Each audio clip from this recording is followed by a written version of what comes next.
Rômulus Maia, criador, oráculo do duplo expresso, e Piero Lerner, que eu nunca consigo pronunciar o nome certo, até porque o Rômulus criou uma nova pronúncia aí, depois vocês explicam. Mas nessa conversa a gente vai falar sobre guerra híbrida, operações psicológicas, a volta do voto impresso. Não comentem nada por enquanto, que depois vocês vão desmontar aí os meus argumentos.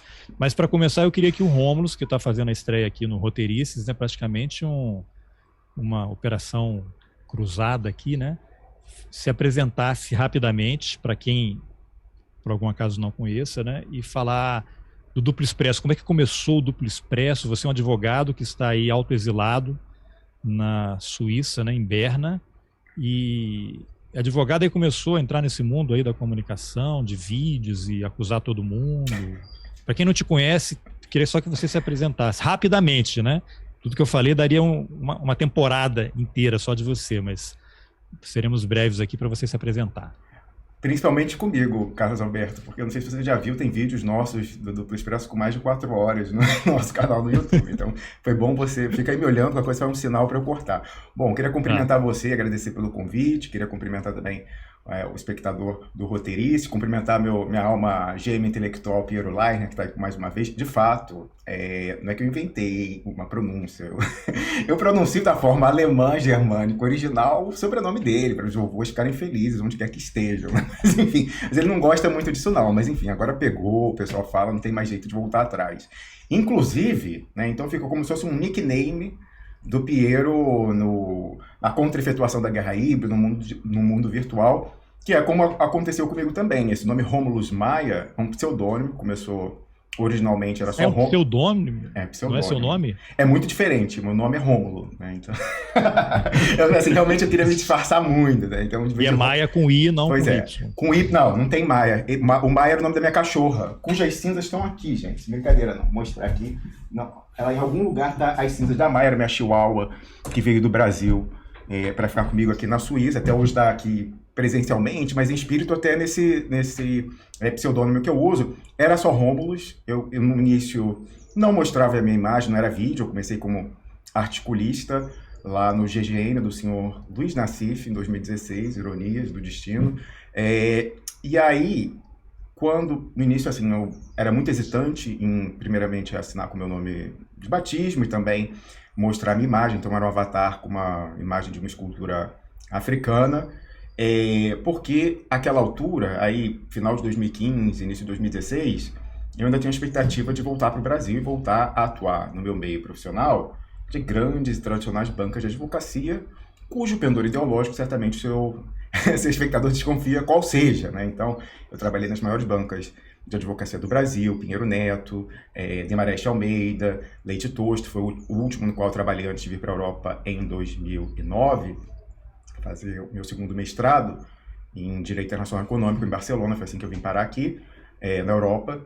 Mas, àquela altura, eu achava que eu ia voltar para o Brasil, voltar a trabalhar com corporate law, né, direito empresarial, que é uma área, dentro do direito, deve ser a mais conservadora de todas.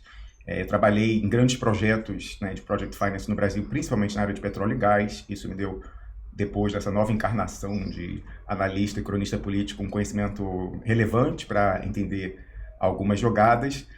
Trabalhei em grandes projetos da E Petrobras. rendeu algumas acusações também, né? Não, mas por incrível que pareça, não foi aí? As acusações, depois a gente pode falar disso, se não pegar, eu gosto de falar, né? Não tem problema não. Mas por incrível que pareça, as acusações foram de um trabalho que eu fiz para as Nações Unidas, para a UNCTAD, né? A UNCTAD, United Nations Conference. Então, Conferência das Nações Unidas para o Comércio e Desenvolvimento, que é o braço econômico de desenvolvimento, de assistência econômica ao desenvolvimento das Nações Unidas, sediada aqui em Genebra, no Palácio das Nações, mas cujos programas se voltam para, né, desenvolvimento de competências, capacity building, né, treinamento, desenvolvimento de recursos humanos de países periféricos. E houve um programa, então, no ano de 2010, 2011, voltado a países da lusofonia, sobretudo africana, em que eu fui contratado como consultor das Nações Unidas para dar formação para a elite do funcionalismo público lusófono, e havia cursos, né, de e-learning, à distância, e também presencial. E o presencial foi feito em Luanda, em 2011, salvo engano. E aí fiquei lá por 1, 2 semanas, algo assim, dando esse treinamento. E aí foi uma das experiências mais, assim, que eu senti mais realizada da minha vida. Inclusive foi algo que foi importante, talvez em alguma medida já tenha instilado o germen para essa nova encarnação, alguns anos depois, de cronista e ativista político, ou seja, uma atividade mais voltada para a comunidade do que propriamente para giving back, né, assim, né, não sei, alguma medida altruísmo, engajamento com toda a comunidade do que propriamente para um crescimento individual profissional, porque eu me lembro nitidamente voltando, né, aterrissando ali no aeroporto e andando na esteira lá do aeroporto de Zurique, voltando àquela altura, eu me lembro de ver assim, cara, eu nunca me senti, quando eu participava de projetos importantes no Brasil, participei do financiamento de gasodutos da Petrobras de bilhões, do Gazene, que foi vendido, né, para os canadenses. Participei do financiamento de um oleoduto offshore importante da Petrobras. Então eram projetos assim, que para o meu país eram importantíssimos do ponto de vista do desenvolvimento. Não sabia que depois ia ser entregue tudo. Eu não sabia que já era massa de manobra da guerra híbrida, né? Aquela altura não. Era aquela altura... Não, mas aquela altura já tinha, Pedro. Depois ele contei pra gente. Era o quê? 2004, 2005 e tal. Não sei se ele já tinha começado, não. Se bem que talvez quando o Lula chegou, né, Pedro? Talvez já tenha começado a ideia lá. Mas então, participei disso e, obviamente, eu me sentia realizado, né? De ver coisas que eram estruturantes pro meu país. Mas, na volta desse treinamento em Angola, eu senti que a minha contribuição individual nesses projetos bilionários do Brasil tinha muitas pessoas, primeiramente, eram coisas e outras que poderiam fazer o que eu fiz. Eu não me sentia que individualmente eu dava, ou depois, né, vi que eu não sentia que eu dava uma contribuição tão grande, que fizesse uma diferença tão grande como aquela, que era um conhecimento que eu vim desenvolvendo academicamente na minha prática. Então trabalhei com direito empresarial, financiamento, e depois fiz um mestrado em Direito Internacional e Integração Econômica na Universidade do Estado do Rio de Janeiro, minha alma mater, onde fiz graduação também, onde eu fui aluno, veja, ironias do destino, do senhor Luiz Roberto Barroso, nosso ministro do STF, do Tribunal Superior Eleitoral, até outro dia presidente, né? Pois é, ironias do destino.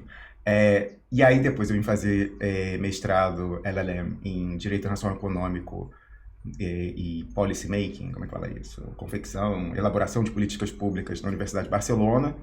E na sequência lá, o coordenador acadêmico era também coordenador acadêmico de programas de pós-graduação num instituto da Universidade de Berna, que se chama World Trade Institute, Instituto do Comércio Internacional. Isso também está na acusação, né? É bom até mencionar isso. Que é o senhor Pierre Sauvé, que foi por muito tempo número 2 da OCDE. E aí ele me conheceu, me achou muito bom, tá? Falou, por que você não se candidata para uma vaga de doutorado nesse programa e tal, lá de elite, tem financiamento, você ganha uma bolsa, a melhor do mundo, realmente né? Da Suíça, sabe que os salários são ótimos, inclusive bolsa de doutorado é o dobro com relação aos países europeus, então isso é uma coisa boa. Aí falou, por que você não se candidata e tal, você pode trabalhar 100% e tal. Aí fiz isso, eu fui aprovado, então foi imediato. No que eu terminei em 2010 o meu segundo mestrado em Barcelona, eu já vim para a Suíça com uma bolsa de 4 anos para fazer doutorado aqui no Instituto. E foi aqui no Instituto que eu conheci pessoas que estavam ali fazendo doutorado, pós-doc e tal. Conheci alguém que trabalhava nessa área aí de regulação de investimentos estrangeiros, que era a área de meu interesse de pesquisa, que é o Roberto Echanti, ex-embaixador da Costa Rica na União Europeia, que hoje em dia trabalha no Banco Mundial, está no Banco Mundial, e que negociou acordo de livre comércio pela América Central com a União Europeia e com os Estados Unidos, e ele que tinha já muita ligação com a UNCTAD, e aí a gente desenvolveu esse trabalho de formação, né, e foi nesse contexto que, voltado para o público lusófono, acabei indo para Angola dar esse curso. E aí, pulando do Fast Forwards, foi aqui, 2011, né? Então, indo para frente... Deixa essa ficha corrida sua para trás, né? Porque é uma ficha corrida isso, né? Não é currículo. Exatamente. Eu fiz o doutorado, quer dizer, cursei todos os créditos, escrevi a minha tese, só que aí tem um problema muito sério. Você fala, eu fiz o doutorado, eu sou doutor? Não sou doutor. Não vou cair naquela da Dilma Rousseff de ficar quieta na descrição da biografia dela, quando ela estava no Roda Viva, falou, Dilma Rousseff, que é mestre, doutora pela Unicamp, e ela Cara de paisagem, não. Eu cursei os créditos do doutorado, escrevi a tese, que era uma obrigação, assinei um contrato com o Estado suíço. Eu fui receber uma bolsa do Swiss National Fund para entregar e dei o calote. Não sei como ainda não me expulsaram desse país, me deportaram. Porque eu dei o calote porque um dos pressupostos da minha tese era o Brasil, era um estudo de caso. Um dos pressupostos da minha tese era a questão de regulação de investimentos estrangeiros no Brasil, que era uma exceção mundial que os estrangeiros não entendiam, que era o quê? Em geral, vende-se do centro à periferia a narrativa de que para países periféricos, que são, né, tem política instável e tal, para que os investidores dos países centrais sejam seguros em mandar a sua grana para investir nos países pobres, periféricos, eles precisam que esses países celebrem com os países centrais acordos bilaterais de proteção e promoção de investimentos, que, bom, as pessoas mais críticas dirão que são pactos coloniais do século XX e XXI, né, que são muito benéficos e vantajosos para os países centrais, mais do que isso, para os investidores dos países centrais, do que os países periféricos, são os países que hospedam esses investimentos estrangeiros. E aí, eles falam, não, o investimento só vai se você tiver esse tipo de tratado, senão ele não vai se sentir seguro e não vai mandar o dinheiro. Você quer o dinheiro? Então assina. E aí o que acontece? O Brasil era a a prova de que isso era mentira. Por quê? O Brasil nunca, quer dizer, até o governo Dilma Rousseff e até o governo Temer, que o pessoal já queria de qualquer maneira destruir a minha tese de doutorado, mas até historicamente, passando por Fernando Henrique Cardoso, historicamente o Brasil nunca celebrou esse tipo de tratado, quer dizer, mentira. No Itamar Franco, com o chanceler Celso Amorim, naquela altura do Itamar Franco, e depois no governo Fernando Henrique Cardoso, assinou 14 desses tratados, só que quando chegou no parlamento, eles precisam ser aprovados no parlamento para depois ser ratificado, que é um ato do executivo de novo. No parlamento, esses 14 foram barrados, ali começou o pessoal fazer corpo mole, graças muito à atuação de uma deputada que já falecida, fundadora do PT, Sandra Starling, que faleceu recentemente, salvo engano. Ela era advogada de formação, professora de direito da FMG, ela leu aquelas cláusulas abusivas e falou, não, mas isso é um absurdo. Aí ela foi, aquela questão da diferença individual mesmo, ela foi de porta em porta, batendo, ela falou, gente, não pode, isso aqui é arbitragem internacional, como assim? Se tiver uma disputa entre o Estado brasileiro e uma grande corporação internacional, não será o nosso judiciário, mas um tribunal privado, discreto, se não secreto, que vai decidir e tal, como a gente vai abdicar da soberania? Aí começou a meio que demorar. Fernando Henrique, de alguma forma, ali o governo não era prioridade, se eles quisessem ter um tratorado, como tratoraram várias outras coisas. O fato é que chegou até 2002, já havia perspectiva do Fernando Henrique não fazer o seu sucessor, de fato, perdeu aquela eleição, entrou o Lula e, de uma forma muito interessante, algo que é inovador do ponto de vista constitucional e administrativo brasileiro, depois da eleição, a equipe de transição do Lula, chefiada pelo senhor Antônio Palocci, virou para o governo Fernando Henrique e falou, olha, esses tratados aí que você mandou, que estão ali na gaveta para aprovar ou não aprovar, eu quero que você retire do Congresso. Então você vê um governo eleito que ainda não tomou posse, dando uma orientação, uma cooperação, e de fato fez isso. O Fernando Henrique mandou retirar e voltou para o Executivo, e não foram oficialmente cancelados, mas ficaram numa gaveta perpétua. Por quê? Um dos maiores críticos no Brasil desses tratados é o senhor embaixador Samuel Pedro Guimarães, que por muito tempo nos honrou comentando semanalmente do Duplo Expresso. E ele já ia entrar na equipe do Itamaraty, de uma forma geral, das relações exteriores do governo Lula, e ele que foi a pessoa que articulou o movimento por um abaixo-assinado, um movimento manifesto contra a ALCA, junto com a CNBB, a CUT, aquela altura do segundo governo Henrique, também estava muito envolvido com a rejeição a esses tratados. Né? Então, como ele ia participar da equipe, ele certamente, nunca perguntei para ele, mas imagino que ele tenha dado a orientação ou sido consultado para que houvesse essa retirada, que é algo inovador, digamos assim, do ponto de vista político, constitucional e administrativo do Brasil. Aconteceu isso. E aí, apesar de não ter esses tratados, o Brasil continuava todo ano, sai um ranking da mesma entidade, essa é para a qual eu dei consultoria, que bota lá os países que mais recebem investimento estrangeiro no mundo. E o Brasil sempre teve nas cabeças, apesar de não ter esse tratado. Eu falei, mas como que o Brasil não tem e recebe os investimentos? Vocês estão dizendo lá, vamos dizer, país Angola, Índia, Indonésia, vocês dizendo que eu que tenho que ter esses tratados leoninos. E havia esse grande interesse, sobretudo dos países periféricos, saber, olha, o que acontece no Brasil, que eles conseguem receber os investimentos estrangeiros, mantendo a soberania plena, nós temos tratado, que eu poderia, de repente, replicar aqui no que eu puder e tal. Então, vendo esse grande interesse e desconhecimento sobre a realidade brasileira de regulação de investimento estrangeiro e um conhecimento que fui desenvolvendo ao longo do tempo na minha prática profissional e estudando no Brasil e fora, eu falei, bom, essa tese é inovadora e tem muito interesse, né? Eu ia fazer congressos e tal, todo mundo queria saber. Então eu fiz isso, que era inclusive um capítulo que eu escrevi para um livro coletivo aqui fora, chama Vivendo Sem Tratados de Investimento Estrangeiro. O caso brasileiro e tal, não sei o quê, havia muito interesse. Eu lembro de um professor indiano, né, numa dessas conferências interessadas. Então, sobretudo pessoal de grandes economias que teriam os mesmos atrativos. Então, obviamente, o Brasil consegue fazer isso porque o Brasil tem um grande mercado, então ele pode condicionar o acesso a esse mercado, tem recursos naturais, né, tem outras questões, vantagens, participa de blocos comerciais, então acesso ao Brasil significa acesso ao Mercosul, etc e tal, mas tem outros países com custos similares, México, a própria Índia, Indonésia, etc e tal, que poderiam ter dessa experiência e tirar dela o que achassem proveitoso. Mas, resumindo, um dos pressupostos, uma das conclusões que se revelou não verdadeira àquela altura, eu apresentei a minha proposta de pesquisa, que foi aprovada, né, para eu vir para o doutorado, em 2010. Né, tinham acabado, inclusive, no dia que eu cheguei a Berna, foi o dia da vitória em segundo turno da Dilma Rousseff. Eu lembro que eu cheguei para a primeira reunião de trabalho com meus orientadores. Era uma segunda-feira, a eleição foi no domingo, eu cheguei virado, assim, porque eu fiquei até de madrugada para ter certeza de que, né, ela tinha ganhado e tal, não sei o quê. Mas um dos pressupostos era o seguinte: bom, o Brasil passou pelo teste de estresse definitivo da maturidade relativa das suas instituições, mesmo estando um país em desenvolvimento, quando houve a transição de poder, finalmente, de uma forma tranquila. Então, quando o Partido dos Trabalhadores chegou ao poder em 2002, o Lula faz uma presidência... Quanta ingenuidade, né, Rômulo? Pois é, faz uma presidência em algum sentido tranquila, não houve nenhum, né, choque maior entre as instituições.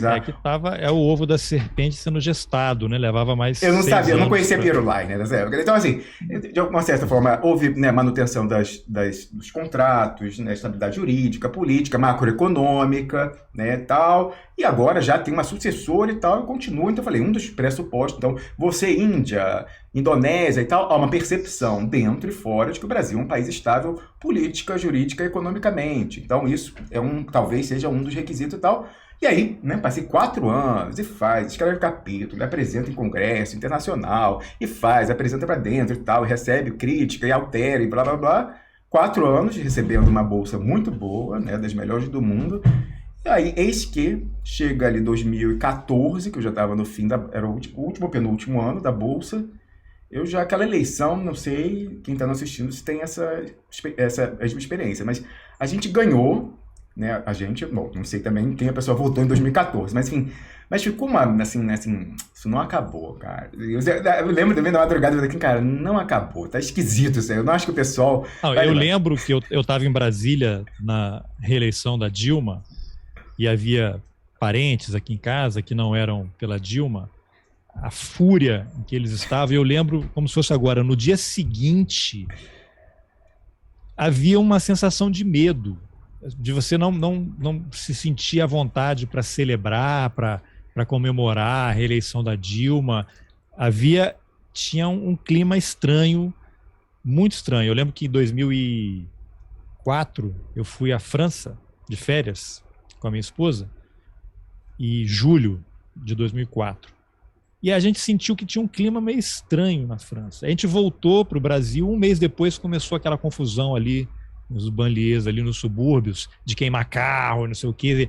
Já tinha uma coisa no éter ali, essa reeleição da Dilma foi uma sensação parecida. Exatamente. E isso fica muito bem representado, não sei se vocês vão lembrar disso, não sei nem se você viu a apuração, na Globo News, que em geral no dia de eleição abre o sinal, o Merval Pereira, né, que era o comentarista ali ao vivo, você via o ódio dele, a cara, porque ele certamente foi tão enganado quanto o Aécio Neves, né, com aquela cara clássica, deve ter recebido a mesma ligação do Gilmar Mendes, que àquela altura presidiu o TSE, e de uma forma muito interessante, né, o presidente liga antes e fala, você ganhou e tal, né, assim, bom, enfim, nessa coisa, código secreto, não, enfim, o Gilmar Mendes, que é presidente... Começaram a amaldiçoar o Barão do Rio Branco que comprou o Acre, né? Porra, se não fosse o Acre, bicho... Exatamente. E o Nordeste também, né? Não, tem que fazer maldito uma Acre, não, mas o Acre naquele barco lá... Uma jangada de pedra e às vezes mandar embora também. Mas aí, né, então deve ter sido a ligação e ele ficou frustrado. Quando abriu aquele negócio, como você falava, do Acre, né, às 2, 3 horas depois, pum, virou lá. Na hora, né? Deve ter virado 10 minutos antes de entrar no mar. Você vê a cara de ódio dele. Falei, isso aí, né, será que vai, não vai? Aí eu comecei, já tava naquela altura, assim, né? Vamos fazer, né? Começar a ver banca, não tinha banca e tal. Eu virei pro meu orientador e falei, olha, quero suíço, né? Foi o negociador-chefe da Suíça na rodada do Uruguai, do OMC, o professor Tomás Coutier, já aposentado. E falou, vamos começar a ver nomes para banca. Então, eu falei, olha só, vamos esperar um pouquinho, porque acabou de ter eleição no Brasil, vamos esperar a posse, né, para ver que tá tudo tranquilo, que tá um pouco esquisito. Aí, que vai ter posse? Vamos aguardar. o cara tá falando aí o que perdeu, tá falando do negócio de recontagem, então vamos esperar um pouquinho, vamos dar uns 2, 3 meses aí. Aí 2, 3 meses, o que acontece? Eleição do senhor Eduardo Cunha para a Câmara dos Deputados, com um negócio de pauta bomba, e já começa ali, né, conversa de impeachment, né? Ainda, primeiramente, ele ainda estava negociando. Você começou a perder aquela inocência que você tinha em 2010. Pois é, aí o meu orientador volta, né? E aí, e tal, não sei o quê, vai acabar sua bolsa e tal. Eu falei, olha só, tá uma coisa esquisita, eu sei que você não acompanha, né, a política interna brasileira, não é uma coisa esquisita no negócio da Câmara, tem um pessoal aí falando, né, de impeachment e tal. Espera mais um pouquinho, uns meses, pra ver como é que vai ficar. Aí vai chegando já pro fim de 2015, aí começa a conversa de aceitar o pedido de impeachment e tal. Aí eu já falei pro meu orientador, olha, não sei o que vai dar isso daí, mas como você sabe, um dos pressupostos ali da minha tese era de uma estabilidade jurídica política, respeita as regras do jogo e tal. Eu preciso ver o que vai dar, não tem condição de apresentar isso. Inclusive porque isso é importante. Um dos requisitos para obtenção do grau na Universidade de Berna, não é em toda a Universidade Suíça que é assim, mas aqui você precisa publicar a sua tese numa grande editora comercial. E eles têm uma parceria com a Oxford University Press. E aí, por conta disso, vem a sujeita lá, aqui, e ela analisa. E se ela achar ruim seu projeto, você, assim, vai procurar outra editora até conseguir uma ação. Você fica sem o grau até você conseguir uma aprovação de uma editora comercial. Não necessariamente é a versão que você apresentou em full, né, completa para acadêmica, mas uma versão, né, um pouco... Público, né, em geral ali. simplificada, e ela tem que ser aprovada. Senão você perde o grau, nem consegue o grau. Então eu falei, eu vou escrever um texto, ser aprovado pela banca, Oxalá, e aí chega a editora e fala, não, mas aqui você é um louco, como assim? Você está falando do Brasil, é um país estável, a gente está vendo aqui, metade da população está dizendo que teve um golpe. Logo aí a Economist com aquela capa, né, do Cristo mergulhando. Exatamente, imagina. Pois é. Esse cara é um louco mesmo. Aí eu falei, bom, não tem condição de eu fazer isso, então eu vou ter que esperar, né, Aí eu comecei de uma forma egoísta, veja, torcer contra a destituição da Dilma Rousseff, porque eu falei, bom, se ela, né, cair, acabou minha tese, tô aqui 4 anos, tô fudido, se os caras resolverem executar Pode falar palavrão? Não sei, né? Pode. Já falei, né? Falei, tô ferrada, porque, cara, não sei, vão executar minha bolsa, me cobrar de volta por calote, vão me deportar daqui, que situação. Aí comecei, então, de uma forma egoísta, torcer contra, mas também de uma forma coletiva, enquanto brasileiro, porque entendia que isso seria ruim para o Brasil. E aí, por não poder fazer nada do ponto de vista acadêmico, profissional, esperando, eu não consegui, que nervoso e tal, e querendo fazer alguma coisa para salvar a minha tese de doutorado. Aí comecei a escrever comentários, né, reagindo aos artigos do Luiz Nassif, no site dele. Aí fiz os meus comentários. Você era daquelas pessoas que entram no site e fica escrevendo aquelas coisas embaixo? Simplesmente isso, com o Rômulus de nome e com uma foto de uma escultura africana, sem dar apresentação. Confusionista. Então. Pois é. Aí o Luiz Nassif, vendo a qualidade, digamos assim, né, pelo menos ao juízo dele, críticas, aquela altura dos comentários que eu fazia, começou, sem sequer me consultar, né, porque tinha o meu e-mail lá na minha ficha lá do site, tinha um e-mail de contato, sem sequer me consultar, começou a pegar os meus comentários, que eram longos, e publicar como artigos independentes no site dele. Tem vários.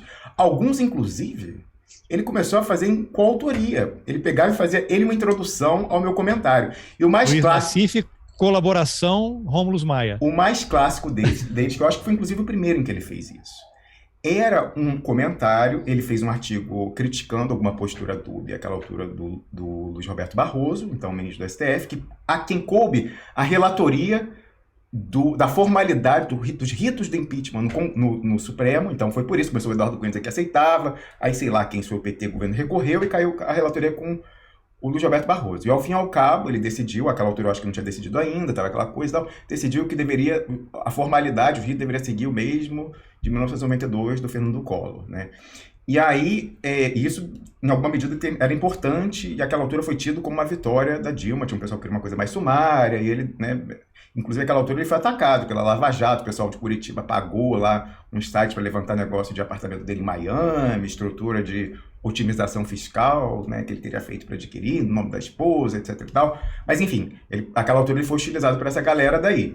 Mas então, naquela altura estava aquele meio, né, em cima do muro, colchão do alambrado. O Luiz Nassif escreveu um artigo meio que chamando ele na Xinx e tal, e qual vai ser e tal.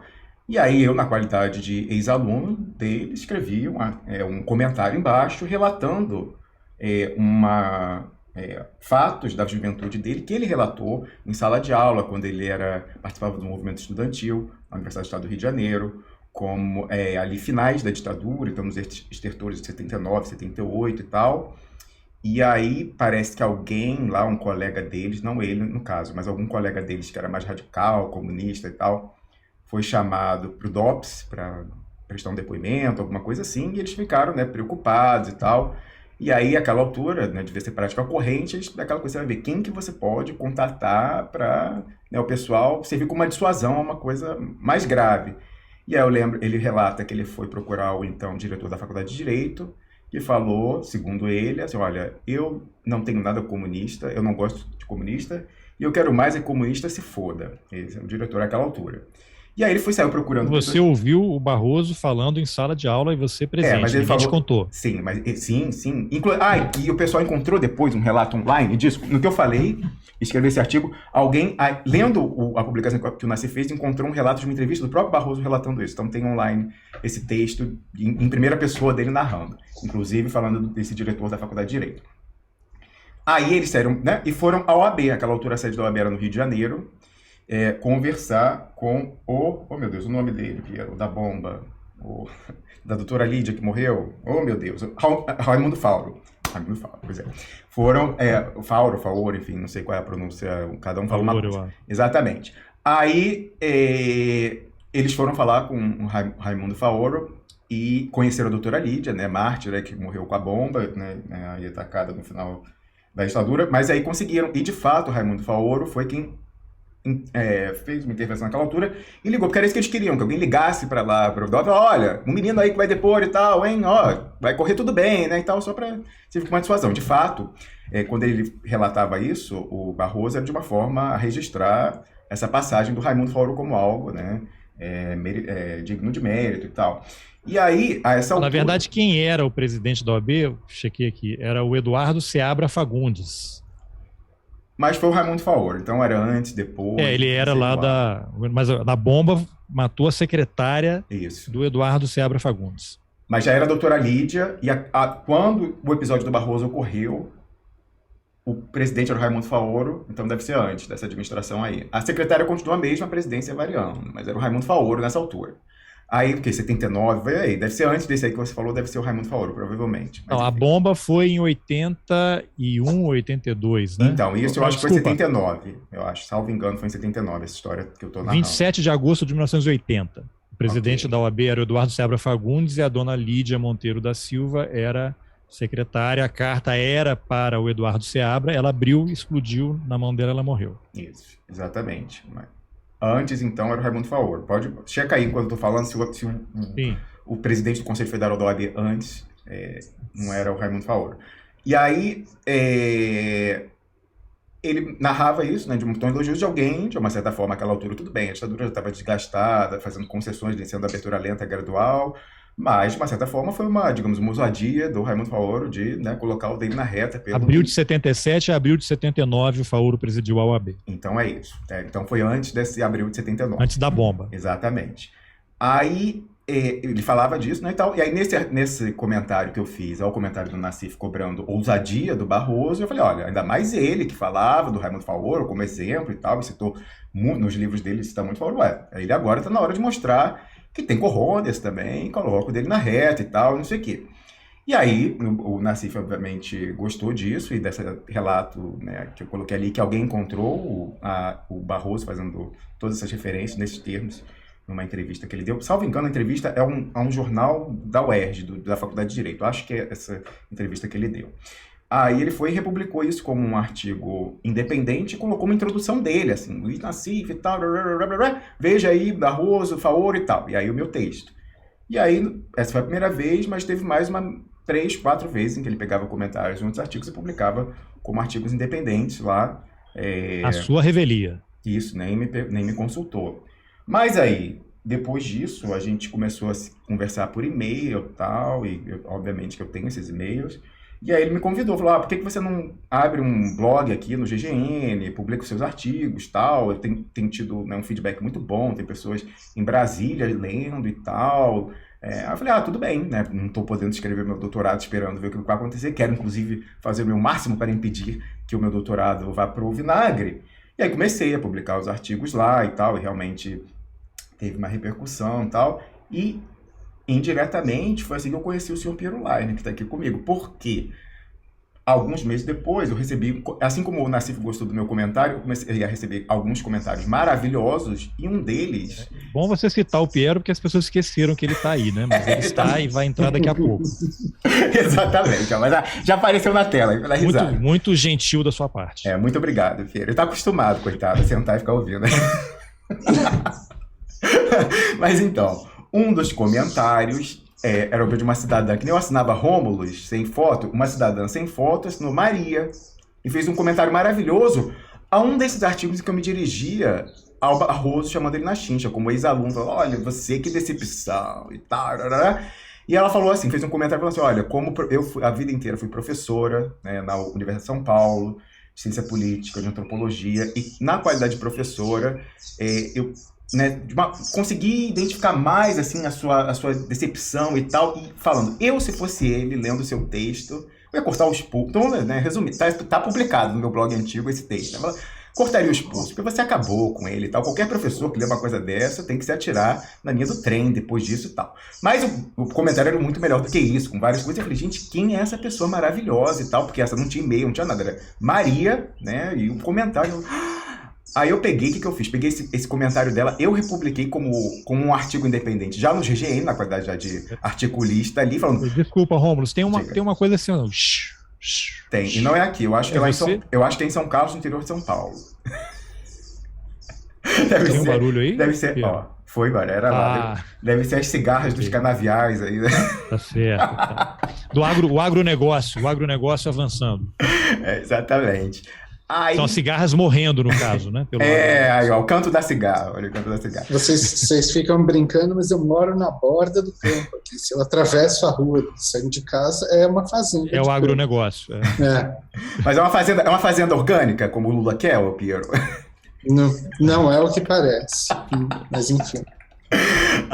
Essa pena. Mas enfim.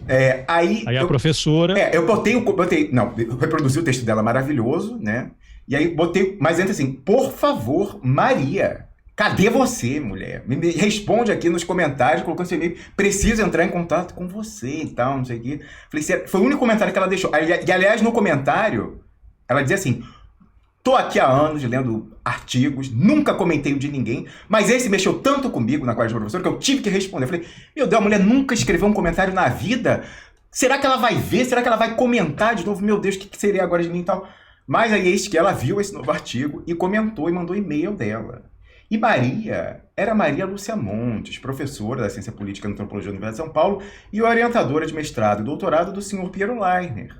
E a gente começou a bater bola e tal, assim, de uma forma cada vez mais frenética. Viramos noites no Messenger do Facebook e tal, e trocando, e ela me contando da vida dela, eu contando da minha vida, e ela, né, batendo bola comigo, mandando coisas, e a gente escrevendo artigos meio coletivos, assim, né, no meu blog antigo era meio que assim, porque eu escrevia um texto original, o pessoal ia comentando, e eu publicava o texto e os comentários, então era meio que uma coisa coletiva. E aí ela já me apresentou o Piero, dizendo, olha, isso aí que você está colocando da questão das finanças e tal, da financiarização, isso aí tem um artigo muito interessante de um ex-orientando meu, Piero e tal. Aí mandou um artigo bacana do Piero.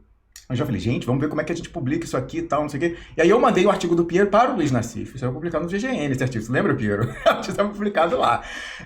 Mas aí o Piero já entrou para essa mesa redonda e outras pessoas também, dos comentários e tal. E aí foi que a gente conheceu, ficou, né, colaborando e tal. Maria Lúcia Monte já partiu dessa para melhor. Foi em 2018, não foi, Piero? Eu acho. Foi 2018, Mas a gente ficou como legado dela essa apresentação e aí é que surge o Duplo Expresso. Não, foi depois, né? Foi no final de 2017. Mas, na verdade, o que eu acho legal até dele ter colocado isso, para entender mais ou menos o contexto. Só para quem está ouvindo aqui e não está vendo, finalmente o Piero entra depois de 2h30. Isso. O Piero vai falar. Não, porque eu acho que isso é um caso interessante até para entender um pouco parte do processo de como essas redes se formam. Porque no começo, quando a Maria Lúcia começou a introduzir, assim, algumas pessoas, era pouca gente, foram se agregando nesse blog, que era uma coisa absolutamente caótica. E era já tinha um nome? Qual era o nome desse blog? O blog era RomulusBR. Era romulusbr.com, que era hospedado no Google, né? Aquele blogspot, assim, bem o pessoal falava, que parecia coisa dos anos 90, fotolog, tava bem que assim, eu não tinha nenhuma habilidade, era bem simplesão, só pelo conteúdo mesmo, e caótico. E mais ou menos o que começou a acontecer é que as discussões começaram a ficar tão absolutamente densas, e eram poucas pessoas, mas cada uma vindo de uma área completamente diferente. Tinha alguém que era mais ligado ao setor de tecnologia, engenharia, ela de ciência política, eu com a coisa da antropologia, e, enfim, tentando ali dar algum palpite sobre o que os militares estariam pensando, que era uma coisa que, enfim...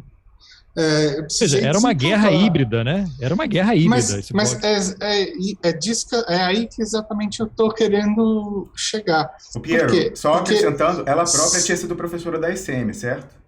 Ela própria... Só. Enfim, isso é como eu cheguei à história de pesquisar militares, porque, enfim, nunca tive a menor pretensão de chegar nesse ponto na minha vida de graduação em ciências sociais, porque ela convenceu em sala de aula, ela disse assim, bom, eu estou dando aula para uma tribo desconhecida lá da Amazônia, que são os militares, e alguém precisa estudar do ponto de vista etnográfico eles lá. Eles são estranhos, um passa pelo outro e grita selva. E por que ela tinha chegado a eles assim, em 1991? Porque o Oliveiros Ferreira, que você deve conhecer, né, Carlos? Que era professor da ciência política da USP, mas também um dos quadros vamos dizer assim, do topo lá do jornal Estado de São Paulo, e era uma pessoa com grande trânsito entre, vamos dizer assim, aquele setor mais intelectualizado dos militares durante os anos 70. Ele é o padrinho do William Vac, né? Padrasto, acho. Exatamente. Padrinho ou padrasto, exatamente. Talvez os dois, eu não sei. Eles têm uma relação de parentesco. Eu acho que ele é sogro, na verdade. Mas não tenho certeza, não. O Oliveiros, ele tinha muito trânsito entre os militares. E ele botou a Maria Lúcia para dar uma aula na Escola de Comando do Estado-Maior. E depois no CPEX, que é vamos dizer assim, o Centro de Altíssimos Estudos Militares do Exército, curso de Política e Alta Administração do Exército, se não me engano é esse o nome, para dar aula de Gramsci e Maquiavel, que era o tema dela quando ela saiu da filosofia, porque ela não é antropóloga, vamos dizer assim, de formação. A coisa dela era Gramsci e Maquiavel.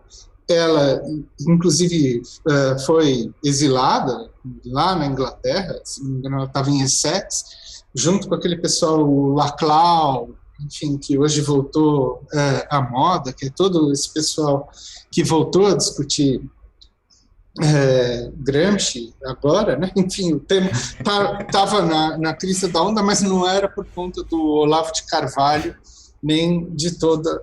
Enfim, mas ela foi lá, enfim, dar aula sobre isso para eles.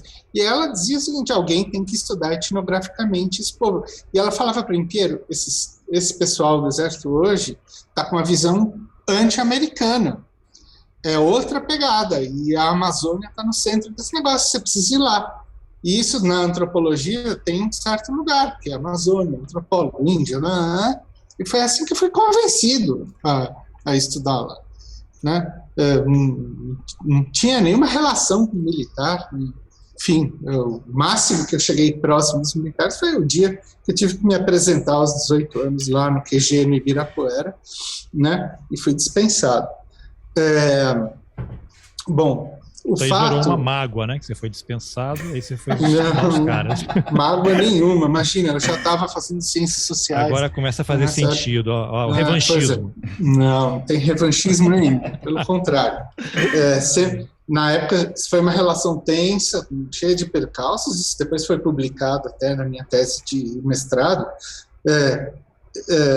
na dissertação, que foi publicada pela FGV em 97, mas você pode ver lá, assim, metade falando desse processo etnográfico mostra o quê? A ideia que eles já tinham naquela época, e a Maria Lúcia fazia parte disso, de uma ideia que eles tinham de que o Brasil não tinha elites, de que isso aqui era um arquipélago de interesses pulverizados. Eles se achavam elite, né? Eles eram os únicos capazes de fazer a junção disso tudo para tocar um projeto nacional. Piero, uma pergunta. O Oliveiros relatou essa mentalidade interna. Ele via isso com bons ou maus olhos ou apenas como observador, já que ele foi simpático, por exemplo, ao movimento de 64? Ele era crítico, né? Tanto que aquele livro dele sobre o partido fardado, ele reclama da ideia que eles assumam o protagonismo em função de um... Opa, travou o Piero aí. Congelou o Piero, mas... Foi falar mal. Voltou. Opa. Você parou na frase assim, que eles assumam o protagonismo. Ele era um crítico, então, que eles assumiam o protagonismo em função de um vácuo de hegemonia. Tanto que ele tem aquele livro, Os 45 Cavaleiros Húngaros, que é um estudo sobre Gramsci, porque o conceito de hegemonia e partido da ordem vamos dizer assim, o centro de gravidade do pensamento do Oliveiros. Ele, enfim, era um conservador gramscista, vamos dizer assim. E nessa época, inclusive, ele estava ligado com o Instituto Liberal de São Paulo, tá? Que era uma dessas cabeças de praia que fazia, vamos dizer assim, a intermediação da alocação de setores de elite e universitários para ir lá na Escola de Comando de Estado do Exército para fazer, vamos dizer assim, uma espécie de repaginação do que os caras faziam na ESG, nos anos 60, em articulação com esses institutos tipo IPs, esse tipo de coisa. Mas, enfim, era uma nova era, vamos dizer assim, né, em que a decepção com os Estados Unidos pós-Guerra Fria e pós-ditadura talvez abria uma margem para o pessoal mais à esquerda e da universidade começar uma interlocução com militares. E foi aí que eu entrei. Não sei se faz sentido isso daí, essa decepção que você menciona dos militares. Tem um episódio em 1977, salvo engano, em que o Jimmy Carter era o presidente e ele vem ao Brasil e a primeira-dama, não me lembro o nome dela agora, esposa do Carter, isso é relatado inclusive no livro do Hélio Gaspari, né? Ela vai com um caderninho no gabinete do Geisel fazer uma série de cobranças e perguntas em relação ao Brasil, como o Brasil se comportava em relação a direitos humanos. Isso enfureceu o Geisel, que a recebeu muito educadamente, como todo prussiano faz, né? Ali fez aquela diplomacia prussiana, e assim que ela saiu, ele denunciou o acordo nuclear, né? E se bandeou para o lado da Alemanha, vizinha lá do Rômulus, lá na Europa. E você acha que isso daí pode ter alguma conexão desse sentimento anti-americano, reconheceu Angola lá em 75, não sei o quê, algo que foi construído? Não, eu acho que não. Eu acho que o anti-americano... Né? Não, poderia até ser. Na verdade, você não viajou, não, porque isso é a interpretação que muitas pessoas fazem, que existe um nacionalismo, né, por parte de uma certa ala dentro dos militares e que ela eles reconheceram Angola, que era bancado pela União Soviética, comunista, né? Isso.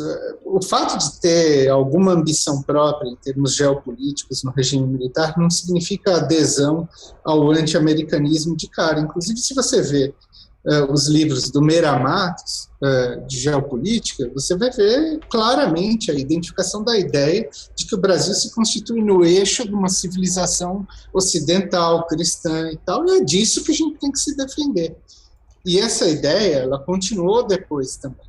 O problema era outro, é que, pelo que me diziam naquela época, aqueles militares com quem eu tive contato, é a ideia de que, abre aspas aqui, na adesão automática que tivemos em relação aos Estados Unidos, porque ao fim do regime militar, eles estavam se sentindo, sobretudo, muito, vamos dizer assim, por baixo.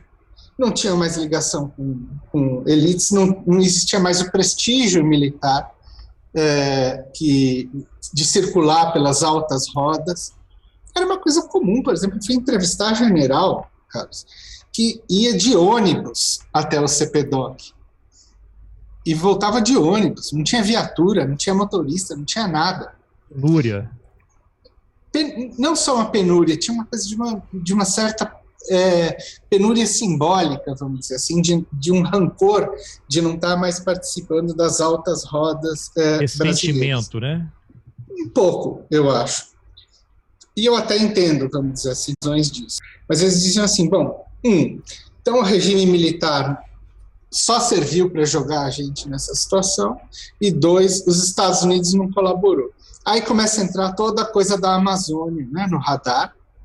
Ô, Piero, só uma observação. Toda a questão também de... o Carlos Alberto falou em penúria. Vamos lembrar que ali nos anos 80 a gente tem o início da trajetória política do Bolsonaro reclamando das condições financeiras lá do pessoal que está estudando. O famoso artigo dele, a revista Veja. Exatamente, né? Porque a crise da dívida, né, que gerou a década perdida nos anos 80 no Brasil, ela começa ainda no militar. Vamos lembrar do Delfim Neto entrando como super ministro do planejamento para tentar negociar e tal, ela vai explodir a moratória no Sarney, mas vamos lembrar, se os Estados Unidos quisessem ter ajudado o Brasil, e até a ditadura teria terminado de uma maneira melhor, em melhores condições para eles, na saída, não foi de todo ruim, vamos combinar nada, parece com a Argentina, por exemplo, mas ali sim o Estado americano, o poder político, o deep state, tudo, poderia ter dado, não, vamos segurar, vamos aliviar e tal, como fez para alguns outros países de condições mais favoráveis. Então, em uma certa medida, o poder político, financeiro dos Estados Unidos, realmente, isso é verdade, jogou eles ao mar. Essa questão do orçamento, vê que não teve investimento. Aí vem uma coisa que eu não sei se foi pressão dos Estados Unidos também, Fernando Henrique vai querer o Ministério da Defesa e coloca um civil mandando nos caras, nos militares, que já gerou uma insatisfação enorme, continua a situação. Aí vem o governo Lula, que investe, né? Eles têm ali um momento, mas aí vem a Comissão da Verdade, que dá uma facada nas costas dos caras, né?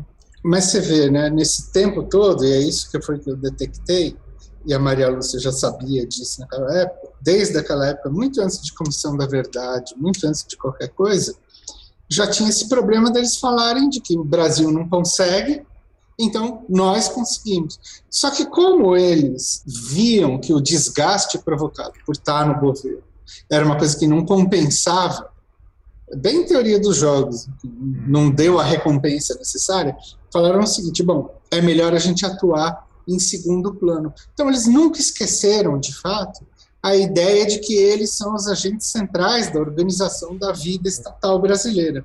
Queria só acrescentar uma informação para você analisar junto com isso daí. Eu entrevistei há umas 2 semanas, o Lucas Pedretti, que é terminando o doutorado dele, estuda militares, um cara brilhante. Eu até comentei com ele, fico feliz que tem uma geração de historiadores, o cara tem 28 anos, que ele vai poder contribuir com o Brasil por 40, 50 anos, né?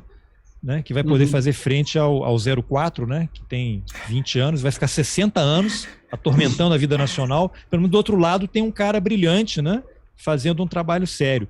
E ele comenta que na Constituição de 88, como os militares atuaram de forma intensa, super intensa, que resultou no que, entre outras coisas, no artigo 142, Sim. que é sempre invocado e que é aquela pegadinha que o Ives Gandra Martins, colega, né, da área tributária do Rômulus, que é um tributarista que vai se meter a analisar o artigo 142 para justificar que os militares são sim o poder moderador. Então, pouco antes de assumir ou logo depois, fala, temos que fazer uma nova Constituição, vamos convocar um conselho de notáveis quem são os notáveis? São eles, né? Quem Olha, decide quem é notável? Exatamente. Ô, Carlos Alberto, vou dar uma dica então para o jovem historiador, que é o seguinte: tentar encaixar já os germens da tal da sinergia, Piero. Militares de aristocracia, duas oligarquias, duas castas dentro do Estado, justamente castas blindadas da soberania popular, porque também havia o lobby, certamente ali o lobby devia ser conjunto, um com o outro e tal. Houve um lobby intenso na Constituinte para que não houvesse nenhuma reforma e houvesse a manutenção do status quo do judiciário. Então, o judiciário que vinha do regime militar foi todo mantido. Os ministros do STF, o último nomeado por general, só saiu no meio do governo Lula. E isso era uma garantia de que não haveria revanchismo, porque é aquela coisa, medida provisória, aprovação de lei no parlamento, aquilo, ao fim e ao cabo, a palavra final é do STF. Então, se você mantinha aqueles 11, ou 10, 9, 8, uma contagem regressiva que só vai terminar no meio do governo Lula, passou todo Sarney, Collor, Itamar, Fernando Henrique Cardoso com ministros da ditadura. Então você teve uma garantia de uma sobrevida até todo mundo passar para a reforma, morrer até não ter mais problema nenhum. Até questão de orçamento, você vê hoje, o único orçamento, o Piero comentou na nossa entrevista anterior, o único orçamento que não teve corte foi o dos militares, né? O neoliberalismo está implementado no país inteiro, menos só para dar uma... Né? E aí, dos ministros do Supremo, eu conversei com um colega, não vou citar o nome para que ele não seja eventualmente eliminado, os ministros do Supremo têm direito à assinatura de todas as publicações do mundo que eles quiserem. Economist, em alemão, eu não sei o quê. Na casa deles, eles recebem lá, TV a cabo, eles têm o canal top, com plano top, com todos os canais pagos por nós, né? E você tem nos militares, os generais, que o cara é promovido de coronel para general, o que ele tem imediatamente? 2 taifeiros para fazer comida, arrumar a casa. Só para dar uma dica para vocês, porque vocês estão dando todo esse percurso, porque tem um nome que atravessa absolutamente tudo isso, que foi o grande negociador da Constituinte de 88, que praticamente elaborou, teve um papel importante na elaboração do artigo 142, depois passou pelo Ministério da Justiça, depois passou pelo Ministério da Defesa, Peraí, Piero, e também no meio do STF. Presidiu o Supremo. Não digo o nome ainda não digo o nome ainda. Não digo o nome ainda. Ele seria uma pessoa que colocou um artigo na Constituição que não foi votado? Confessadamente. Como malandragem, tirando onda. E depois ele tem um vídeo dele dizendo que atuou junto aos ministros do Supremo para que a lei de anistia não fosse revisada. Exatamente. Não, mas antes de responder quem era, vamos lembrar que hoje em dia ele é chairman... O quiz, roteirista inaugurando o quiz. Chairman do BTG Pactual. Né? O cara realmente passou por todos os chapéus. Ele é chairman do BTG Pactual? Chairman do BTG Pactual. E não só. E aí vem um outro dado que é absolutamente interessante, que é o fato... No final a gente vai revelar o nome, hein? Quem é essa pessoa que manda no Brasil? Representa quem manda. Que é o local de nascimento, com as suas raízes, coteries e relações pessoais muito próximas, né, de outras pessoas que nasceram ali no Rio Grande do Sul, circularam por Cruz Alta, e que hoje, pelo menos desde 2018, compõe, vamos dizer assim, o núcleo duro do consórcio, ou, enfim, da central militar que está do Partido Militar, para a gente homenagear o nosso amigo Marcelo Pimentel. Que eu não chamo partido, que eu já expliquei isso aqui, que eu chamo de central. Você não concorda muito, mas sim, é a visão dele, mas tudo bem, tem a sua. A ideia é boa. A própria discussão sobre esse por que partido ou por que não partido, a própria discussão em si já é interessante. Que você pega, enfim, né, Etchegóin, Vilas Boas, Mourão, que não é de lá, mas passou por lá, e claramente você vai ver que está se licenciando aí para concorrer ao Senado pelo Rio Grande do Sul. Heleno não é de lá também, enfim, é do Paraná, mas também assim, grande Cruz Alta.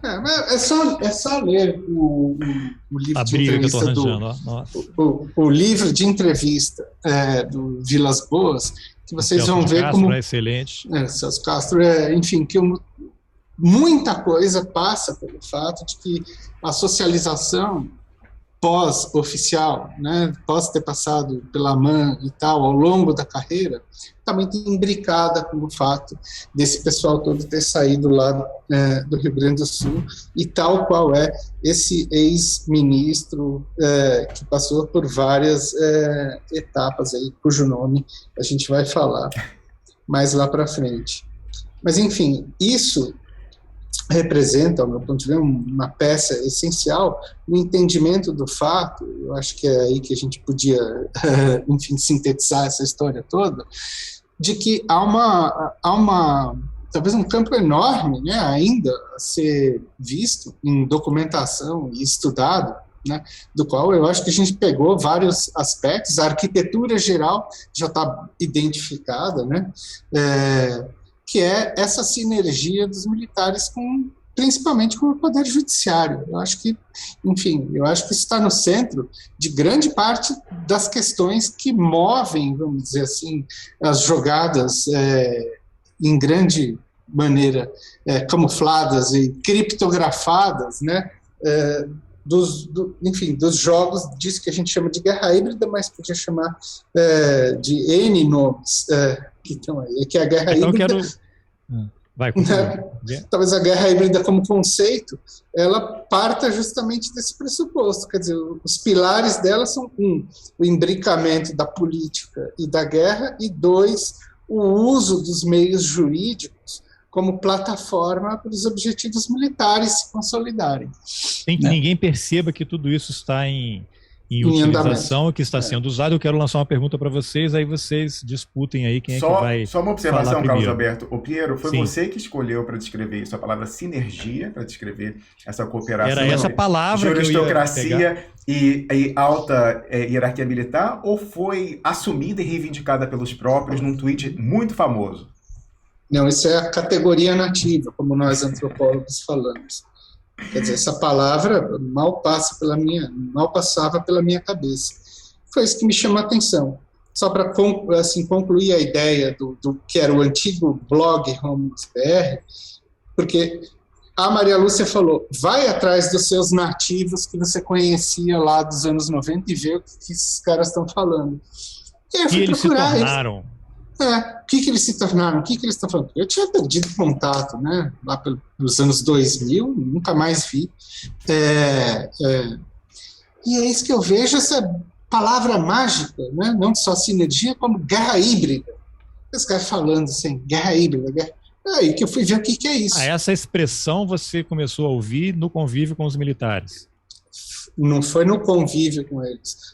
Foi vendo depois o que eles estavam produzindo, porque a palavra guerra híbrida aparece aqui pelo Brasil pela primeira vez só por volta de 2012, 2013. Opa! Muito recente, né? Recente, Lá fora, ela é de metade dos anos 2000. O conceito foi inventado por um militar. Então, pegando essa palavra... Depois eu vou querer que você comente algo que está no seu livro, que eu esqueci de perguntar na nossa conversa anterior, que é quando você começou a estudar essa tribo militar, como é que, à medida que você foi publicando trabalhos e depois saiu o livro, como é que foi a reação deles? Em determinado momento você destaca que havia ali um mal-estar e que você sentiu que de estudioso, de pesquisador, você, na verdade, é quem estava sendo estudado pelos militares, né? Tem uma passagem que você fala ali. Então, de investigador, você passou a ser objeto da investigação, né? E aí, uma outra pergunta que eu tinha feito também, e aí eu falei tanto, fui acusado nas redes sociais, né? Atacado de não ter deixado você falar, me acusaram de arrogante, inclusive a minha esposa, né? E aí, que é assim, por que...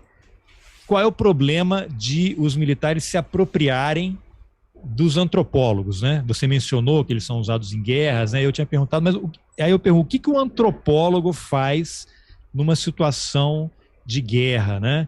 Como é que você involuntariamente também foi objeto dessa guerra híbrida? Eles se apropriaram, deixaram você pensar que estava estudando eles, quando na verdade eles estavam se apropriando do seu conhecimento. Então guarda isso daí. Né, o Rômulo está rindo lá, né, está achando engraçado, mas... E aí eu quero que você fale primeiro sinergia. Quando você fala esse imbricamento aí, militares, judiciário, Aí eu tenho que transportar para os dias de hoje.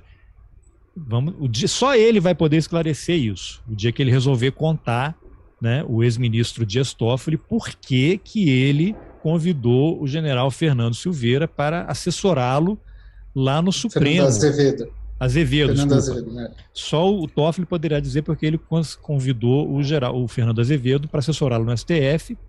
Depois saiu uma reportagem, acho que na época, no Globo, da Tânia Malheiros, eu acho, da Tânia Monteiro, dizendo que o Toffoli esteve com o Vilas Boas e ele que pediu indicação de alguém para assessorá-lo, e aí teria sido indicado o nome do Azevedo, né? Aí essa é a sinergia. Por que um ministro do Supremo vai pedir a indicação de um general para assessorá-lo? E aí o que é? Eu tinha até perguntado para o Marcelo também, ele fez lá a avaliação dele, Marcelo Pimentel.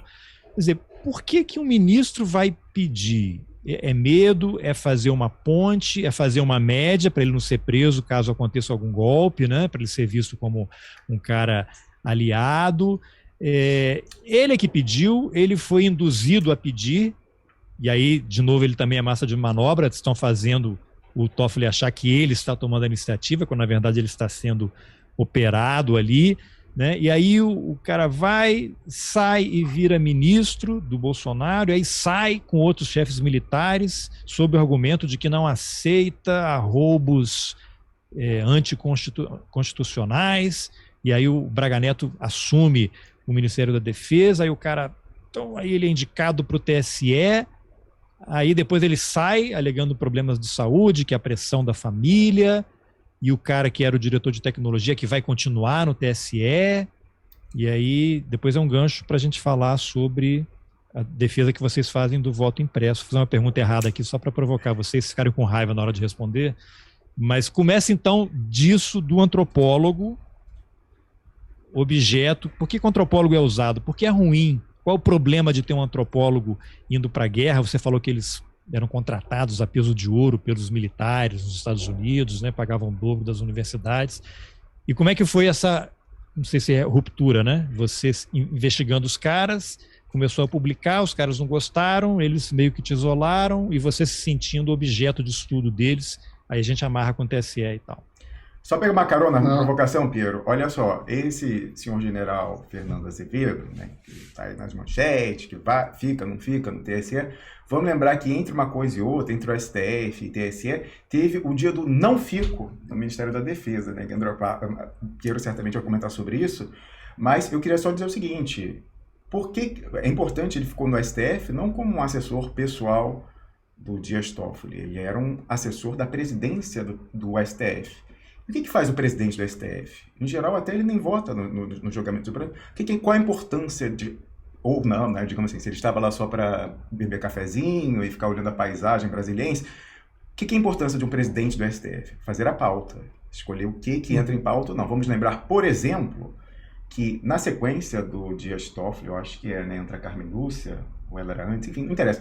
Eu sei que houve uma grande polêmica, porque a Carmen Lúcia, durante 6 meses, 1 ano, sei lá quanto, não pautava os julgamentos que poderiam ou não soltar o Lula, né? Pessoal, uma pressão monstra, não bota ela, não bota, enfim, não sabemos quais argumentos a favor e contra pesavam lá no gabinete, mas não botava. Então, a presidência do STF é a mais estratégica do ponto de vista de você colocar para jogo e decidir, ao fim e ao cabo, questões que vão ter impacto enorme, não só jurídico, mas político, como essa de botar ou não. Inclusive, o Marco Aurélio Melo teve um dia que ameaçou, né, que ele ia fazer um pedido ali, uma coisa raríssima, né, para forçar a presidente do STF a colocar em pauta, né? Exatamente. E aí, como ela colocou, ele falou, eu ia pedir, mas já que a senhora colocou, né, foi um constrangimento ele ter falado aquilo. Não, ele falou assim, eu da qualidade de decano, ele sentava do lado dela, porque quanto mais antigo, você vai ficando mais próximo do presidente. Exato. Eu, daqui de decano, nunca vi alguém, estou falando de uma liberdade adaptativa, mas algo assistir aquela, deve ter artigo no nosso comentário, falou,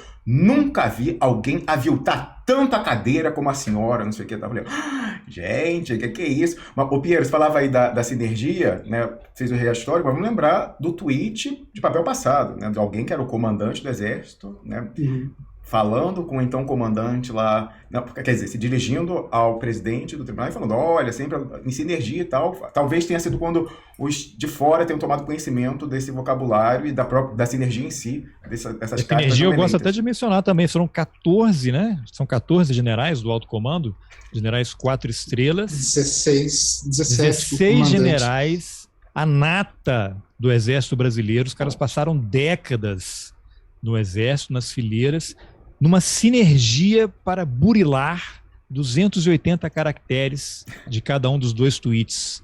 Isso quer mais sinergia do que isso? Pois é. Bom, volta lá, Piero, antropólogo.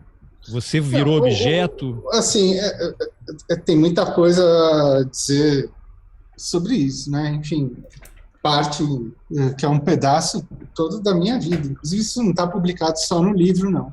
Já tinha vários artigos em que eu falava isso. Tem artigo que, desde 97 até 2013, acho, eu tenho, sei lá, pelo menos uns 20 artigos que eu falo dessa relação entre militares e antropólogos. Lá nos Estados Unidos, uma coisa completamente diferente.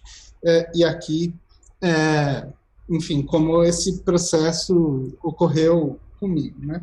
Lá, claramente, a antropologia teve um uso instrumental, né?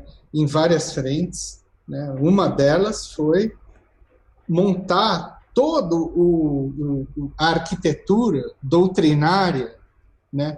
Desse tipo de operação que eles chamam de operação psicológica, operações de contra-informação, e que, vamos dizer assim, foram vitais para eles elaborarem a grande doutrina deles. Podia citar um exemplo, porque para quem não estuda o tema, às vezes fica meio abstrato. Como é que, não sei, existe algum caso específico que você possa mencionar? Um grupo de antropólogos foi contratado aqui pelo Exército para ir atuar em determinado país e realizou isso, que resultou naquilo. Isso era um programa que eles chamavam de Human Terrain System, lá, que foi a contratação de antropólogos para atuar no Afeganistão e no Iraque, e basicamente isso tudo tinha que seguir à risca a doutrina de um negócio que era o manual, que é o FM 324, dos Mariners, que depois serviu de modelo também para as outras forças, que é o manual de contra-insurgência, e que basicamente é a aplicação da doutrina do divide e impera, né? Onde você mandava na frente vamos dizer assim, da linha de fogo, um conjunto de cientistas sociais, linguistas, etc. e tal, uniformizados mesmo, para fazer, vamos dizer assim, o jogo de divisão dos espaços em territórios localizados no Afeganistão e no Iraque. Piero, a origem da instrumentalização da antropologia por forças ocupantes militares é com Bateson, o pai da... Não.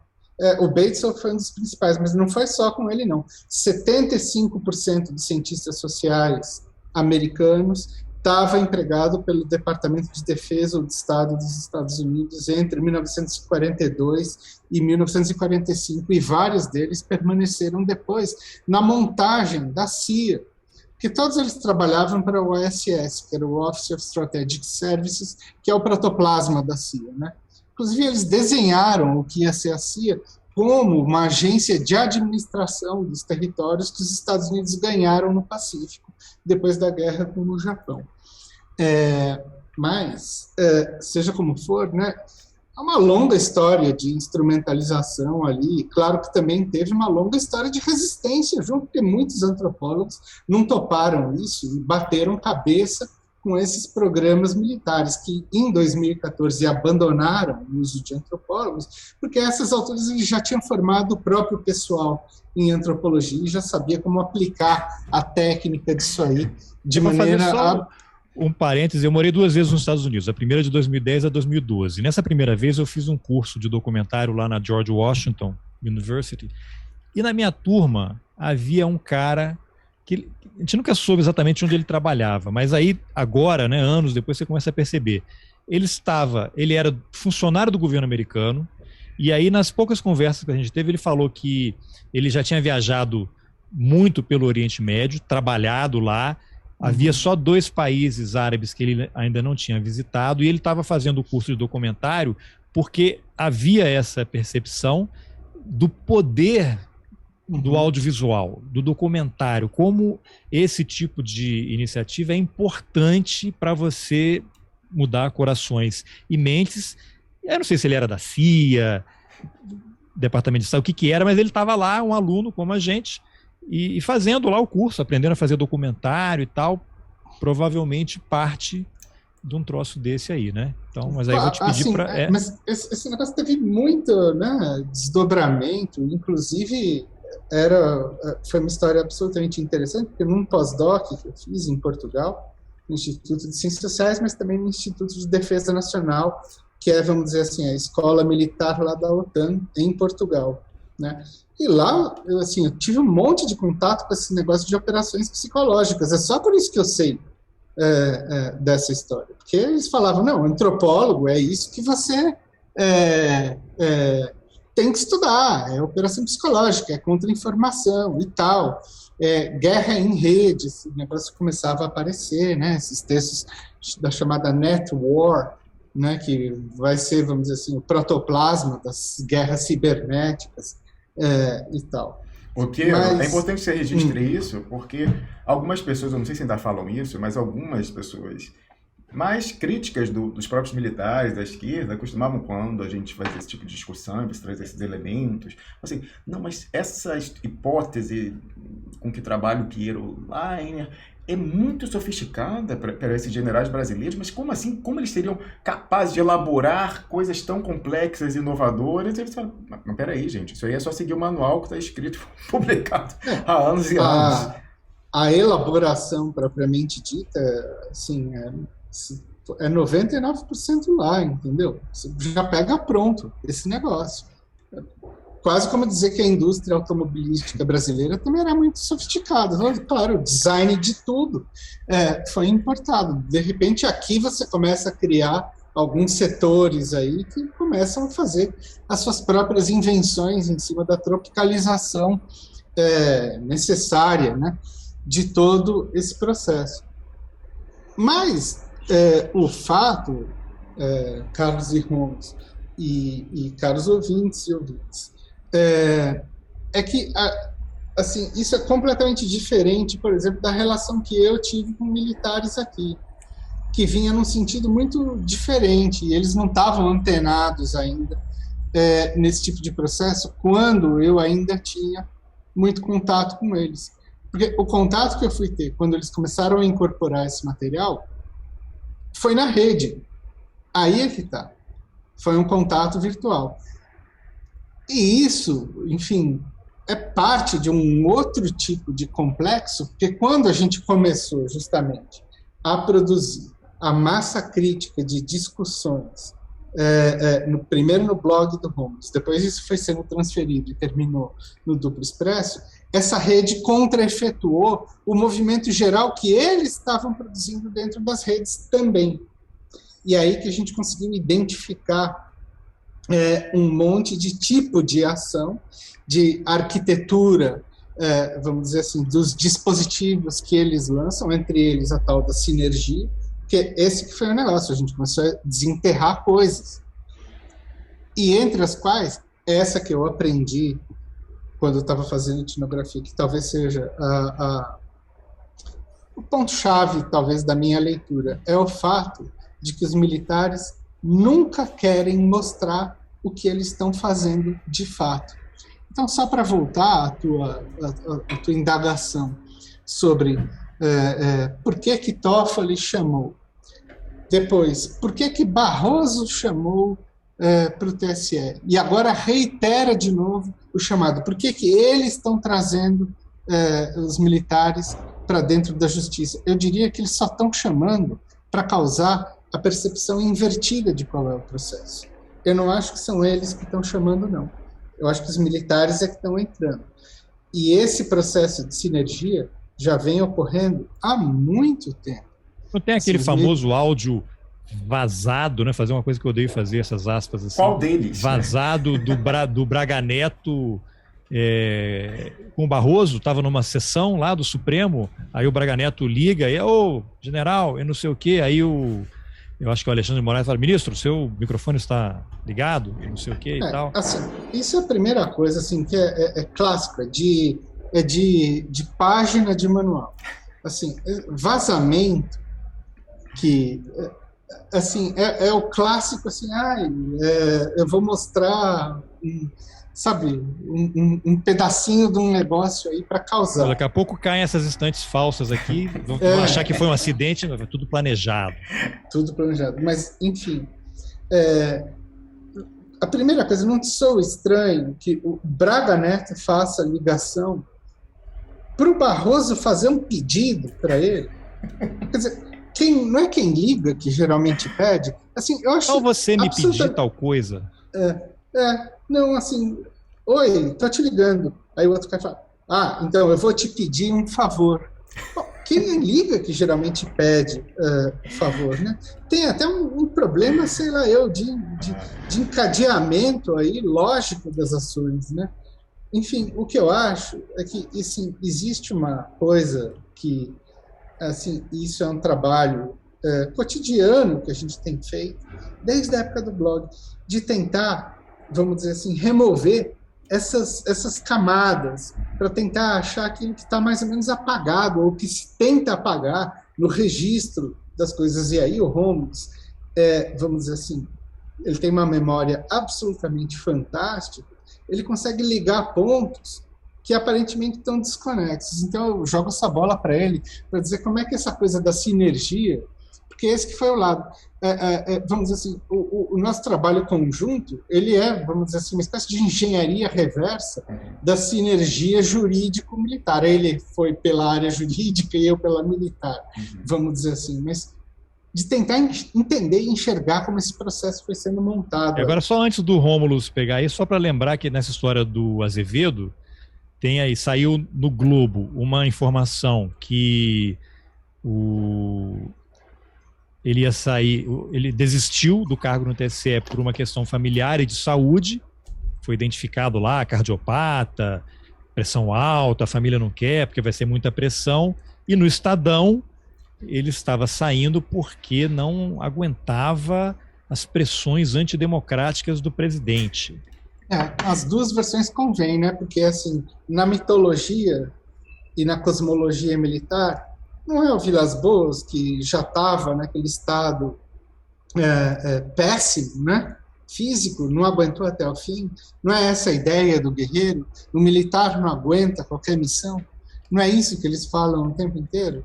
Esse livro é interessante, porque quando a gente lê o prefácio, eu comprei no Kindle porque eu estava fora do Brasil. E quando você liga o Kindle, ele te joga já lá na frente, né? Eu sempre volto, né?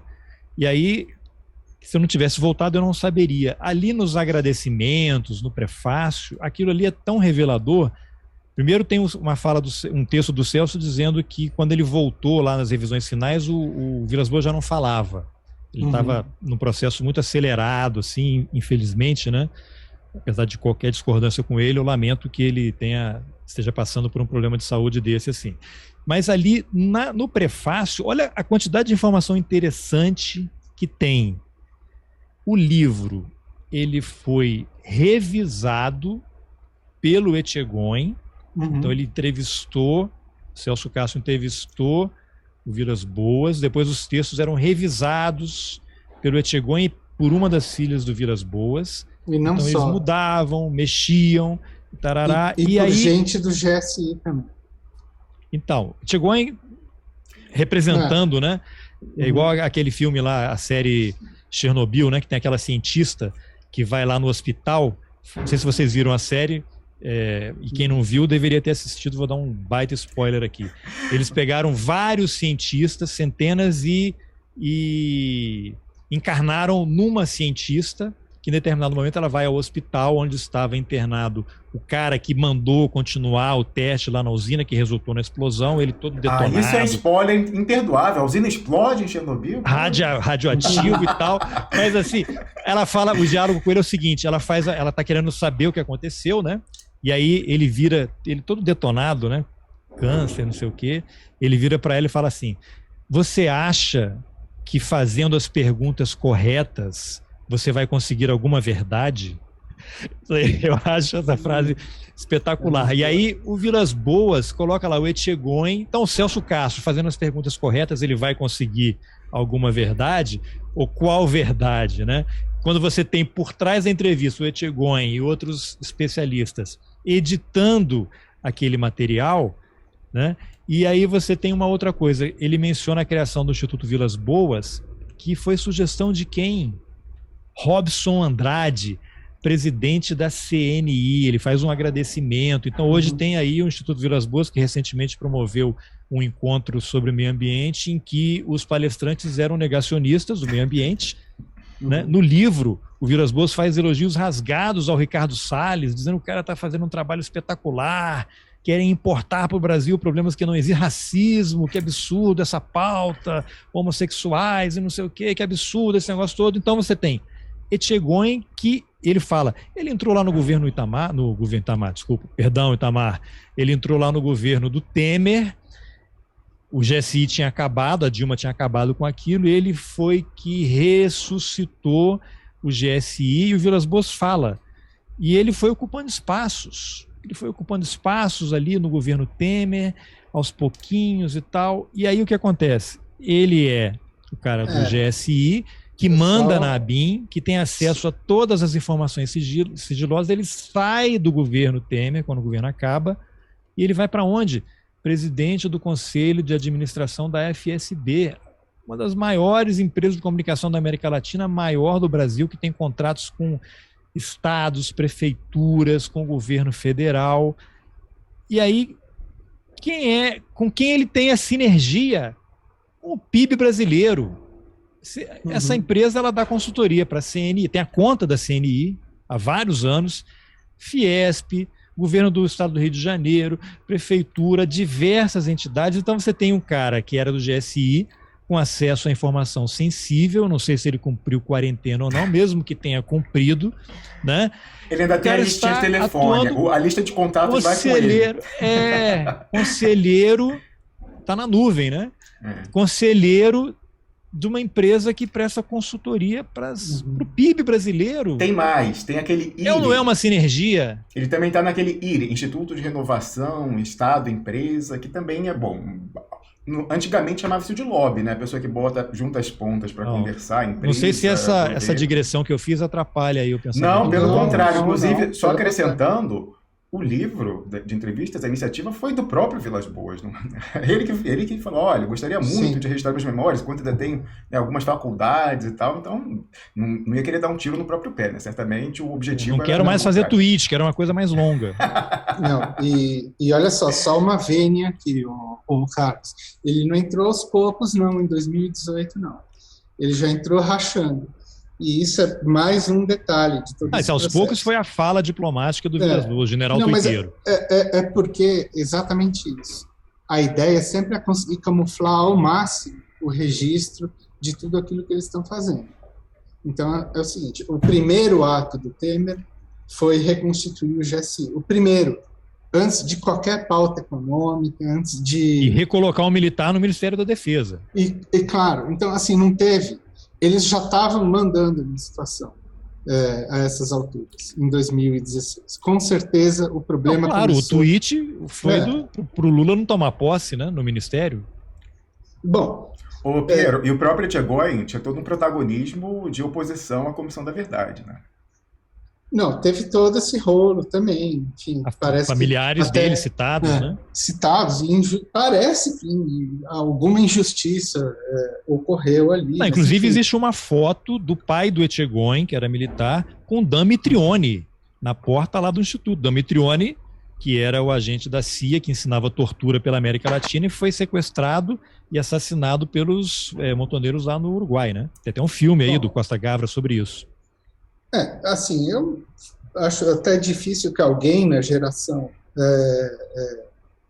anterior, os pais deles, entendeu, que tivesse acima de um certo grau na hierarquia, tivesse como ficar ausente de todos os, enfim, cruzamentos que o regime militar promovia, entendeu? Na Comissão da Verdade, o tio do Etchegóin aparece como um dos operadores da Casa da Morte de Petrópolis. Agora, assim, você também eu acho que é complicado você jogar isso nas costas. Dele, lógico, né? Sim. Dele, enfim. Mas ficou essa mágoa, o revanchismo, né? De novo.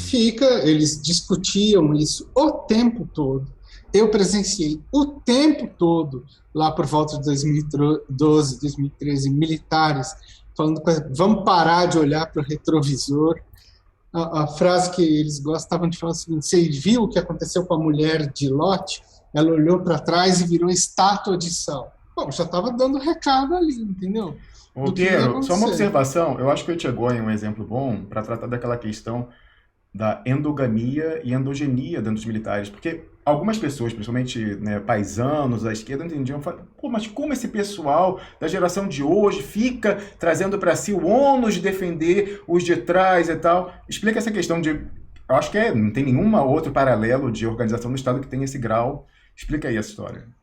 Eu não sei como é que tá, assim, mas assim, isso o Celso Castro analisou, eu não lembro qual foi o último dado que ele pegou, mas assim, dos anos 40 até hoje, o último dado, mas deve ser recente, assim, é uma progressão aritmética, o recrutamento de oficiais na mão ser feito com filhos de militares. E às vezes os que não são filhos de militares são parentes por afinidade ou consanguinidade, entendeu? Recrutamento assim, para quê, você diz? Oi? Recrutamento para quê? Oficiais. Dos novos oficiais que entram nas academias militares. Ou seja, uma das... Mas ali não é um concurso público? Qualquer pessoa que quiser pode ir lá e tal? Pode, só que não entra, entendeu? Especialmente depois... É uma prova, agora, um processo legítimo, honesto? Era um vestibular, tá? Agora, deixou de ser há algum tempo não é mais? já. Não, porque você agora tem que fazer desde a da escola preparatória de cadetes. Então, você vai Mas entrar... recentemente basta ser filho, né? Filho do presidente, entrou na escola militar, não precisou fazer nada. Mas isso não garante necessariamente que ele vá para a AMAN. Mas para entrar na AMAN, você tem que ter passado por lá. Ou seja, você já tem ali, vamos dizer assim, uma base sociológica para provocar um recrutamento endógeno gigantesco. Então, assim, esses laços se cruzam e, mesmo que não se cruzassem, o esquema de socialização nas academias militares é um negócio que você, ao mesmo tempo que tem que inculcar a ideia do que é ser militar e despir o sujeito do que é ser paisano. Então, ele vai abandonar, vamos dizer assim, a identidade civil dele e botar uma outra coisa no lugar. E, a partir daquele momento, o resto da vida dele vai se passar dentro de um quartel. Esse sujeito vai morar num negócio chamado PNR, Próprio Nacional Residencial. Quem que ele vai cruzar nos PNRs? O pessoal das turmas ou das turmas próprias. Ele vai trabalhar em ambientes que tem militares. Ele vai postar as cartas dele no correio, que é dentro de uma unidade militar. Ele vai comer em restaurante militar. Ele vai frequentar o clube militar. Ele vai tomar chopinho militar. Ele vai para a praia militar. Então, assim não tem. Passa a ter uma vida que é completamente feita dentro do interior daquele negócio. Então, você precisa entender, e isso o Celso Castro mostra muito bem como funciona no livro Espírito Militar, como é que se formam essas redes de solidariedade lá dentro. O livro do Vilas Boas é um espelho desse negócio. Mas, enfim, isso é a sinergia interna. O lance todo que eu acho que a gente está tentando ver e desatar ou não, é como é que a sinergia externa é produzida, porque essa realmente tem outros dados aí, e eu acho que são dados que nem sempre são claros. Por quê? Porque esse negócio é constantemente apagado dos registros, né? E muito do que eles usam para fazer esse apagamento de registro é a imprensa, quando noticia esse tipo de coisa, que é, por exemplo, o Barroso que tomou a iniciativa de chamar alguém para vir, que foi o Toffoli que teve a iniciativa de chamar alguém para vir, que foi não sei quem que teve a iniciativa para botar militar lá dentro. Toffoli que teve a iniciativa e depois disse que foi um processo, né? Não foi ditadura, não foi golpe. Bom, aí, né? Não, então, a função do Fernando Azevedo e Silva foi isso, ele ensinou ao Toffoli, o Toffoli falou isso, não, porque eu agora não falo nem golpe nem revolução, é movimento que não traz um juízo valorativo, tá? Movimento de 64. Por isso que eu falei movimento antes, hein, gente? Falei de forma irônica. Então, quando você diz que ele está sendo pressionado, né, para, vamos dizer assim, aumentar a escalada golpista, entre aspas, eu vou botar bem entre aspas golpista, porque isso, para mim, é uma espécie de blefe que está sendo feito. Eu acho o seguinte, você, antes de tudo, quando vai analisar um militar, tem que olhar para os parâmetros militares dele. E aí ver que não tem sentido nenhum, do ponto de vista militar, ele está, vamos dizer assim, abandonando a função em função de um surto de civilidade, entendeu? De resistência institucional a algo que está se processando num conluio entre Bolsonaro e um grupo de cooptados que ele pôs no bolso. Porque a gente tem que inverter essa equação desde o começo. Quem foi cooptado para o projeto foi o Bolsonaro, não foram os militares. Isso não era um projeto pessoal do Bolsonaro e nunca foi. Então, assim, eu acho que a gente tem que partir de um lugar para começar a analisar o quebra-cabeça em cima do ponto de partida e não em cima do ponto de chegada. É interessante isso, que o Bolsonaro é que estava no bolso, ou na manga, ou na cartola deles, né? E aí tem um momento na campanha em que a TV Globo fez aquelas matérias clássicas, acompanhar a semana do candidato, né? Aí acompanharam o Haddad e foram acompanhar o Bolsonaro. E foi patético, porque durante vários dias o repórter tinha que dizer assim que a equipe não foi autorizada a entrar e ficavam lá de plantão na porta do condomínio lá na Barra da Tijuca. Hoje não fomos autorizados a entrar, mas ele recebeu visita de não sei o quê, não sei o quê. E deixaram eles pontualmente entrarem, mostrar o Bolsonaro tomando aquele café da manhã lá com requeijão, com doce de leite e não sei o que e tal. E aí tem uma hora em que o Bolsonaro fala para eles assim, foi aqui, nesta mesa, em que eu tive a ideia de me candidatar a presidente da República, tomando aqui esse pingado e esse pão aqui com requeijão e tal. Quer dizer, foi naquele momento que a Dilma estava muito mal e aí que ele teve um insight. Ele falou assim, pronto, é a minha vez. Abriu um portal, houve um alinhamento planetário, abriu um portal e ele pulou. E já veio junto, essa coisa do alinhamento, né? Já veio junto um convite para ele ir à solenidade de formação dos cadetes na AMAN, né, Piero? Desde 2014. Ele ficava num portal, agora eu vou para 2014. Aí abriu o portal, ele ia para 2014. Foi sendo uma coisa, um metaverso, né, sendo construído aí.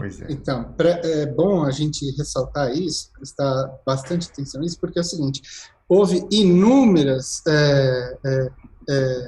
divulgações na imprensa. Eu vou falar divulgação mesmo, porque isso aí é press release que eles soltam, né? Como se fosse matéria, de que a adesão dos militares à candidatura do Bolsonaro só teria ocorrido em 2018. Agora, assim, quando a gente vê o vídeo dele em 2014 na AMAN, isso é facilmente desmontável, esse argumento, mas eles insistem nisso. Então, sabe, aquela mentira de que tanto se insiste, acaba se tornando uma espécie de verdade. Assim, por mais que a gente fale, sempre aparece artigo na imprensa, isso assim eu vejo até hoje, e análise de colega, de cientista social, cientista político. Então, não, mas a candidatura do Bolsonaro foi de última hora, aí que os militares aderiram.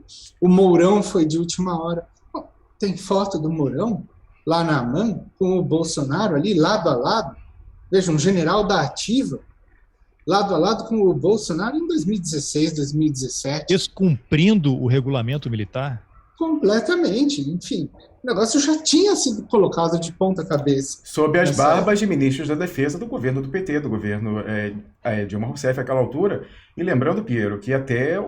Bom, se é verdade essa hipótese com a Costa de Trabalho, e a gente nisso acredita, houve um grau de simulação, porque a adesão, né, na narrativa plantada, como você falou, através de release, é que houve uma adesão nos 45 do segundo tempo, tampando o nariz, porque o general Milton Mourão, que entrou lá num partideco qualquer, acho que era do Levi Fidelix, não decolou, aí não fez. Então, gente, não tem jeito, o nosso puro sangue não foi, vamos nesse aí e tal, e aí entra como vice, faz uma composição, a gente segura a besta fera e tal.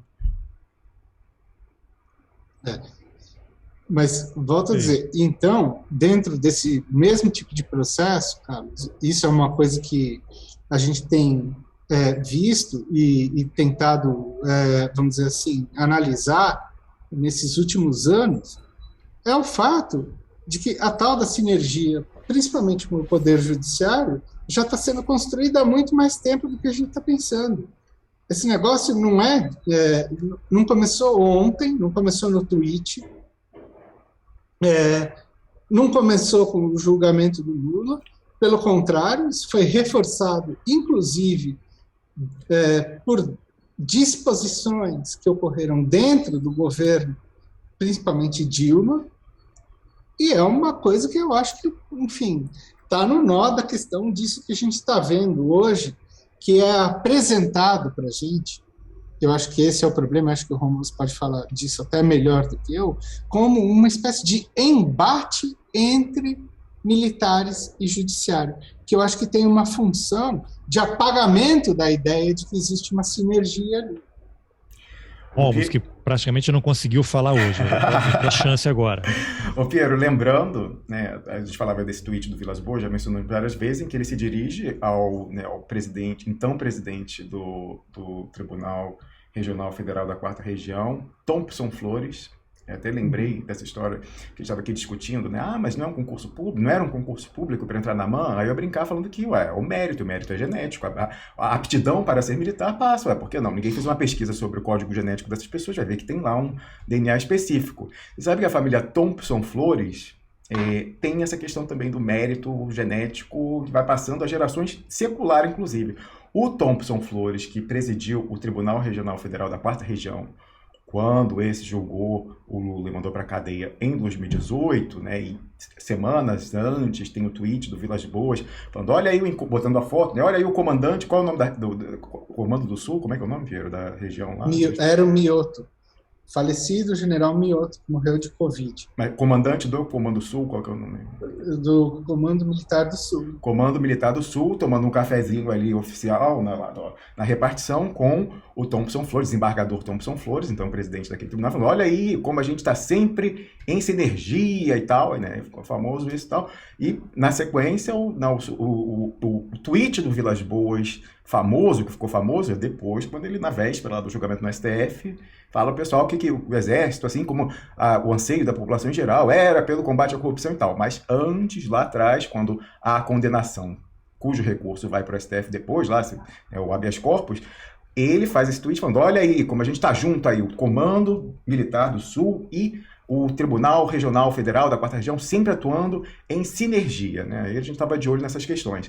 Mas essa família Thompson Flores, né, cujo representante mais destacado na atualidade é esse sujeito, que agora faz parte dessa turma lá, recursal, essa família está na juristocracia desde o Brasil Império, né? Então, o patriarca lá original começou a entrar com alguma coisa aí de juiz, desembargador, de alçada, alguma coisa, ainda nos estertores do Império. Depois tem um representante, talvez seja até o mesmo, aqui, não, acho que é o filho e tal, que se torna presidente da província do Rio Grande do Sul àquela altura, e quando era presidente da província, responsável por um massacre estudantil lá na República Velha. Um dos representantes dessa dinastia foi o comandante, ó, sinergia familiar, exército, juristocracia. Então, o mais antigo era juristocrata lá. Aí, um raminho era o último comandante que foi responsável pela batalha final em Canudos, inclusive lá veio a morrer, mas pelo massacre final. E aí até quando eu lembrava desse nome, Thompson Flores, porque o vovô desse Thompson Flores atual foi nomeado ministro do STF pelo Costa e Silva, né? Então você vê também a questão... e o tio dele foi prefeito biônico de Porto Alegre, também nomeado por general para presidir a capital, né, do Rio Grande do Sul. E tem outros aí, parece que também foram muito bem no Itamaraty e tal. Mas é uma família que vem tendo esse mérito, às vezes por concurso, às vezes por indicação política, também a genética vem passando, né, direto. E aí eu lembrava que, como eu falei, eu fiz mestrado em Direito Internacional na Universidade Estadual do Rio de Janeiro, e na bibliografia que eu estudei para fazer o concurso, que era concurso, né? Esse era concurso mesmo. Eu tinha que estudar vários casos, e eu lembrava de um famoso precedente da relatoria. Você é um caso raro de não meritocracia. Pois é. É aleatório, é a alha da vida. Pois é. Aí eu lembrava desse precedente, que era da relatoria do vovô desse sujeito. Aí quando eu vi esse nome, não é um nome comum que você vê na feira e tal, né? Thompson Flores. Aí quando começou, surgiu lá ele dando uma entrevista no Jornal Nacional, né? Tudo. Aliás, aquele Wilson Ferreira do Cine Gnose fez uma análise semiótica da foto. Ele, aí atrás, né, o retrato do vovô, aí o martelinho da justiça, não sei o que, a Temis e tal.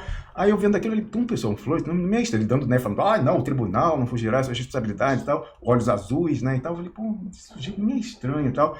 Aí eu fui jogar no Google, eu achei, caraca, é mesmo, ele é neto do que foi nomeado para o STF pelo Costa e Silva. Aí fui pegando mais, foi o cara que foi lá, então, né, um ramo paralelo, foi o comandante do Canudos, foi, né, um aí atrás, prefeito biônico, depois presidente da província e tal, não sei o quê. Aí eu escrevi um artigo, aquela altura ali estava na iminência de ser votada, ou de ter o julgamento, isso em janeiro, né, uma ou 2 semanas antes do julgamento em segunda instância do processo do Lula, o triplex, e aí eu botei, né, um título chamativo, né, a gente tem que fazer isso, eu botei assim, juiz do TRF4, família do juiz, já mata os da Silva desde Canudos, né? Aí, até o próprio Lula, naquela altura, foi dar uma entrevista e começou a falar, porque esse juiz aí até desde Canudos, a família dele e tal, acabou chegando, né? Assim, diretamente vai chegando. Você mencionou isso, eu sabia que tem um diplomata também, Thompson Flores, né?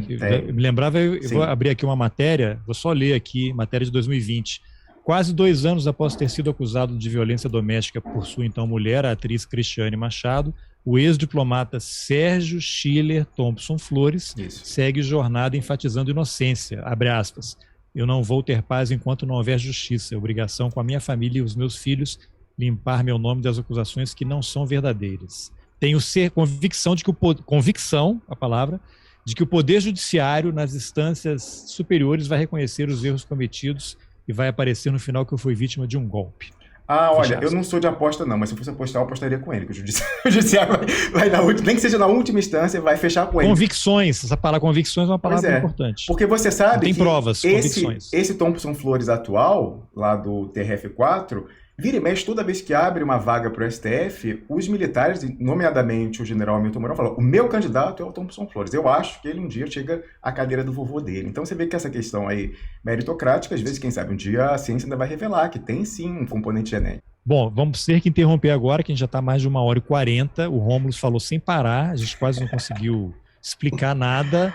A gente vai ter outro episódio. Ô Carlos Alberto, só uma observação. Tudo que eu falei aqui nessa primeira parte sobre a origem e como é que eu comecei, a despeito da minha vontade, a me transformar em articulista lá no GGN e tal, e até mencionei o meu trabalho de consultoria nas Nações Unidas, na continuação a gente guarde isso aí, porque isso vai ser retrabalhado para a gente entender até onde, às vezes, os tiros dessa central, consórcio, guerra híbrida para nos atingir, vêm de direções que você menos espera. Mas fica um mistério. Muito bem. Então a gente vai voltar no próximo episódio, mas para encerrar esse aqui, porque a gente já está com o horário aí apertado, eu queria que vocês comentassem como surgiu essa ideia aí dos militares de que, mais além do que sinergia, né, que eles precisam atuar, se infiltrar, operar o sistema judiciário, o poder judiciário e outros poderes, e o que está acontecendo hoje é exatamente isso, né? O executivo é deles, eles já são os controladores.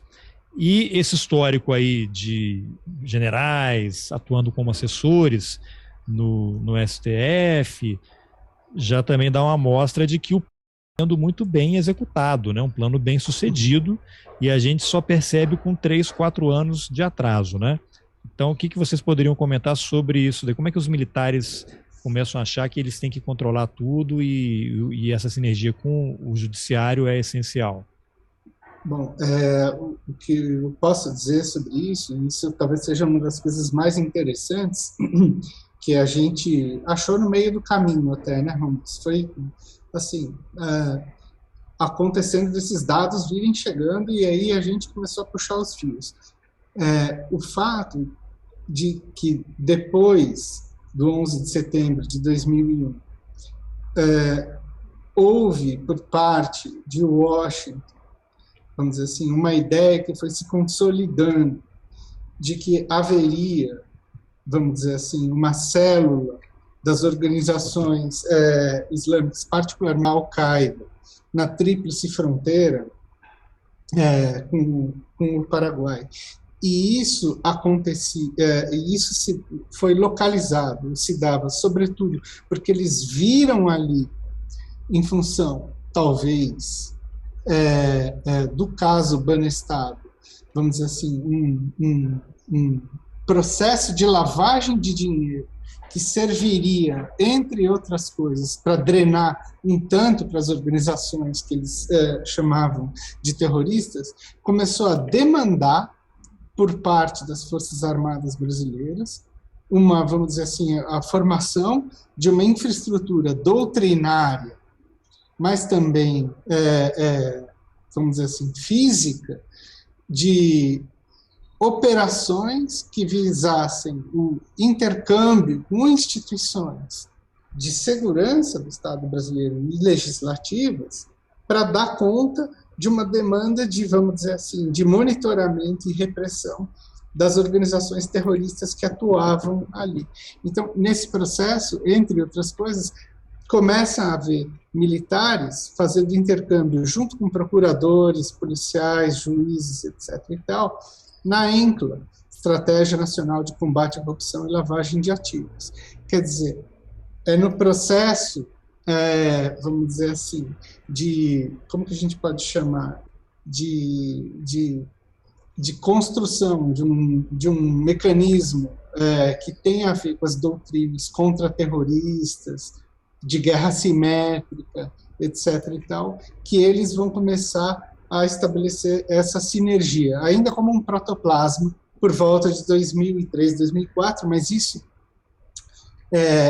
vamos dizer assim, exponenciado a partir de 2012. Tá?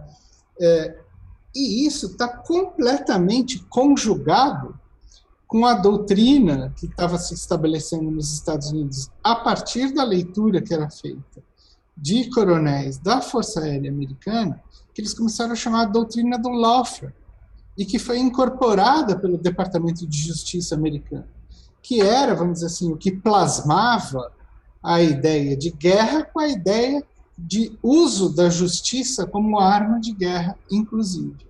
Então, essas coisas, vamos dizer assim, começam a operar numa linha de transmissão entre o que esses caras aprendiam em Washington e a atuação deles aqui. Não à toa que, vamos dizer assim, o principal elemento de coordenação de uma nova estratégia brasileira que desse conta do que está acontecendo nas ações contra terroristas, etc. e tal, foi pensado e formulado sob a batuta do então general de divisão Vilas Boas, lá por volta de 2008 e 2009.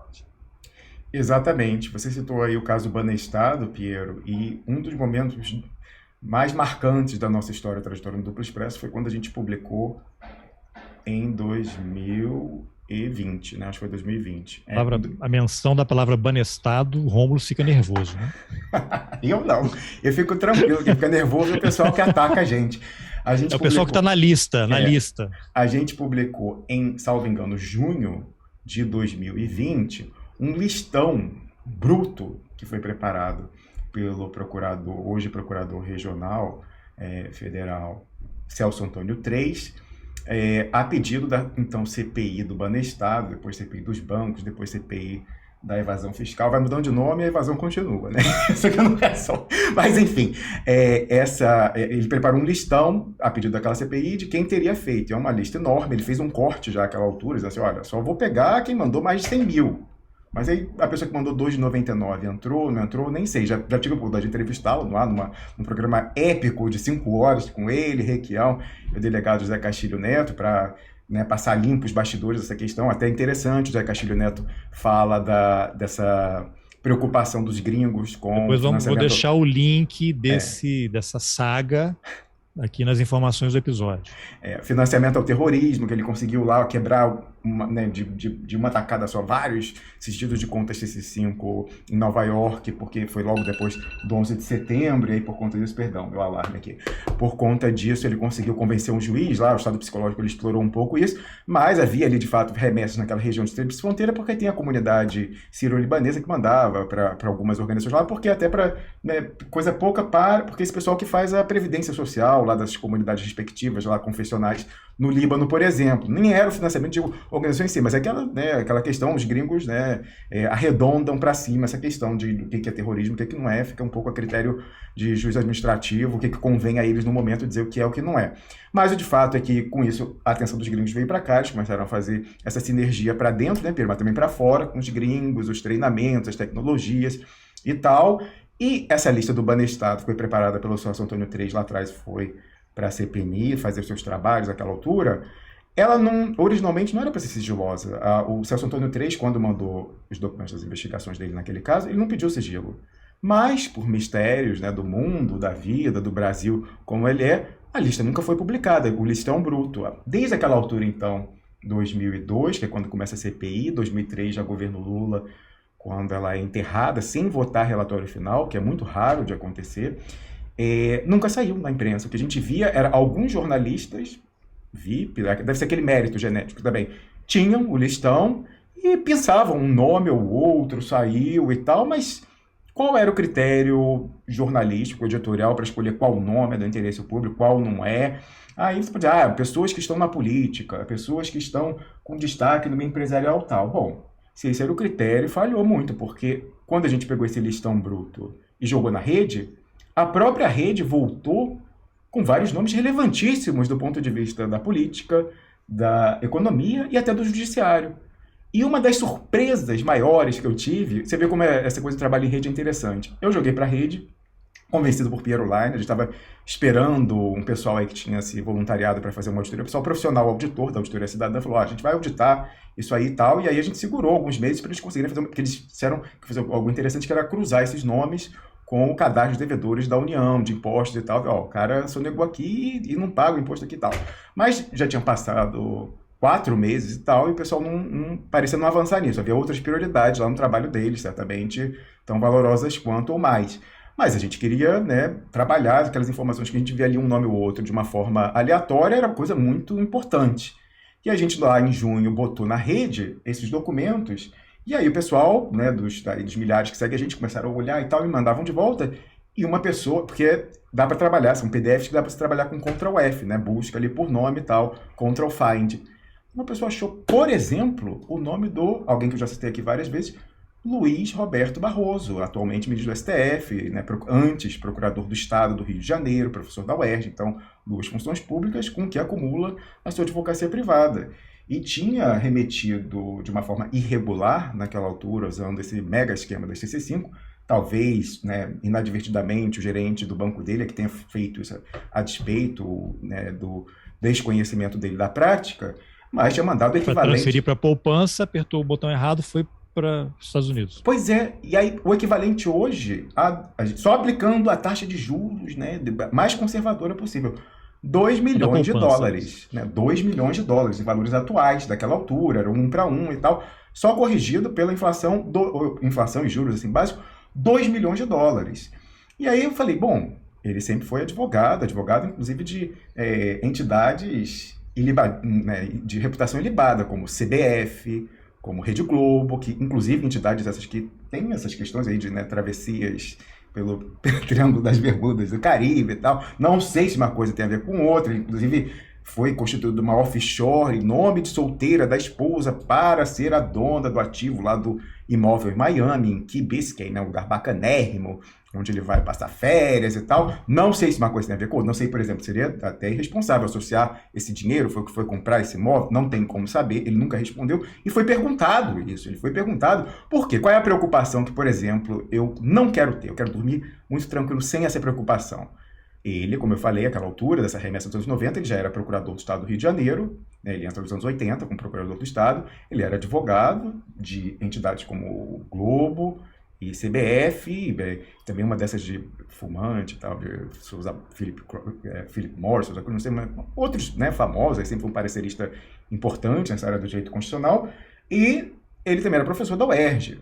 Mas esse dinheiro que foi remetido, então, de forma irregular, e que pode ter sido aí, né, quando você tem evasão de divisas, é uma coisa. Aí você tem também, talvez, né, inevitavelmente, a sonegação fiscal. Então, muitas das pessoas que foram para esse listão do Celso III, elas fizeram um acordo com a Receita Federal para pagar o imposto sobre esse valor que não tinha sido declarado. Notoriamente, veja que coisa, Márcio Tomás Bastos, ministro da Justiça do Lula, ele estava no listão, não tinha pagado o imposto, e parece que ele fez um acordo, o Requião relata isso nessa conversa.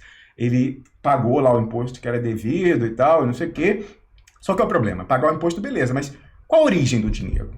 Né? Que o dinheiro saiu de uma forma irregular, isso pode ser sanado, pagar o imposto, voltou e tal, mas a origem, por quê? Qual é o problema? Eu quero crer, né, e quero dormir na tranquilidade de que alguém que presidiu até outro dia o TSE, que mais alguns meses e anos vai presidir o STF, que essa pessoa não é passível, em hipótese nenhuma, de pressões não republicanas em off. A gente falava aí da ligação do general para ele. Eu quero crer que nunca um general pode ligar para ele e falar: ô Barroso, olha só, tem aqui aquele valor, tal, não sei o que, e a origem, que é o problema. Por quê? A origem, se for, então, os $2 milhões naquela altura de recebidos na qualidade de honorários, pagos, declarados por serviços prestados à Globo, para a CBF, para quem quer que seja, beleza, né? Esqueceu de recolher, né? Um descuido administrativo, enviou de uma forma irregular para fora, para se blindar da inflação, o que é que seja.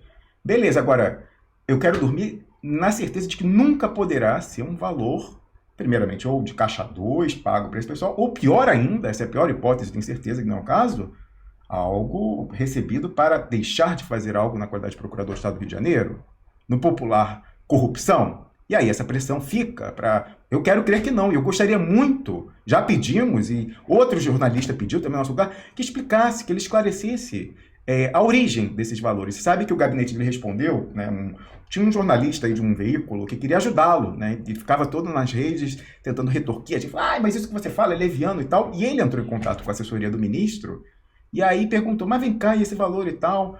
Aí o Barroso foi, né, através da assessoria, falou assim, não, mas o ministro nunca foi correntista do Banestado. Bom, ninguém falou que ele foi. Inclusive, nesse mega esquema da CC5, vários bancos participavam. Todos os bancos participavam. E não tem nada a ver uma coisa com a outra. Nunca foi correntista do Banestado. E, com relação a remessas, o ministro, ao longo da sua vida, trabalhou e estudou diversas vezes nos Estados Unidos. Bom, acabou. Aí eu falei assim, Aí eu peguei, né, quando voltou isso aí, o cara, né, aí o jornalista queria ajudar, falou, olha aí, tá vendo? Danou-se Rômulo Maia, Duplo Expresso, a leviandade e tal. E, bom, vamos pegar o currículo Lattes dele, ele que é professor e tal, vamos pegar uma olhar a trajetória nesses anos em que foi feita a remessa. Não esteve nos Estados Unidos nesse período, no período ali da remessa, não teve. E o único curso que eu encontrei que havia nesse período era um curso de 5 dias em Harvard. Olha, se um curso de 5 dias, com estadia nos melhores restaurantes, melhores honorários para professores, custar $2 milhões, eu estou no negócio errado. Eu quero ir dar aula lá em Harvard. Mas é só algo que a gente pode trabalhar e detalhar no nosso próximo encontro. Ele estava hospedado, talvez, lá em... Como é que é? Aquela cidade lá dos cassinos? Las Vegas? Ele estava em Las Vegas. Era um campus avançado de Harvard em Las Vegas. Vai ver que era isso, né? Então, para ter essa tranquilidade, que eu tenho certeza que é partilhada, essa preocupação, né, por cada cidadão brasileiro, a gente quer poder dormir na certeza de que alguém como Barroso nunca poderá sofrer pressões desse tipo. Até porque, olha que como ironias da vida, e nesse artigo eu coloco também, esse artigo que eu trago isso, o precedente atual sobre lavagem de dinheiro enquanto crime permanente no Brasil, que é algo, assim, tem grandes consequências, fala que só começa a contar a prescrição a partir do momento em que dinheiro é encontrado e a pessoa para de mexer esses ativos de forma oculta.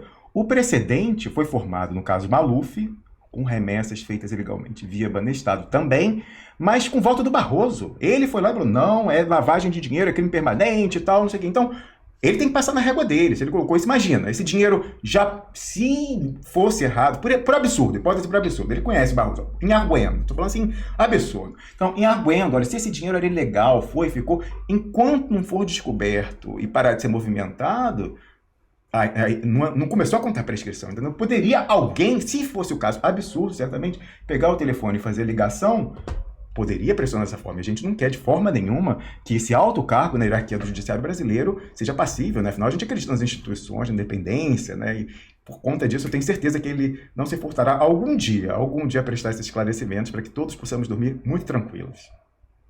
Tudo bem, então vamos deixar esses tópicos aí que vocês começaram a tocar em suspenso, que a gente vai ter um segundo episódio eu não sei, eu tô até pensando no título aqui, né?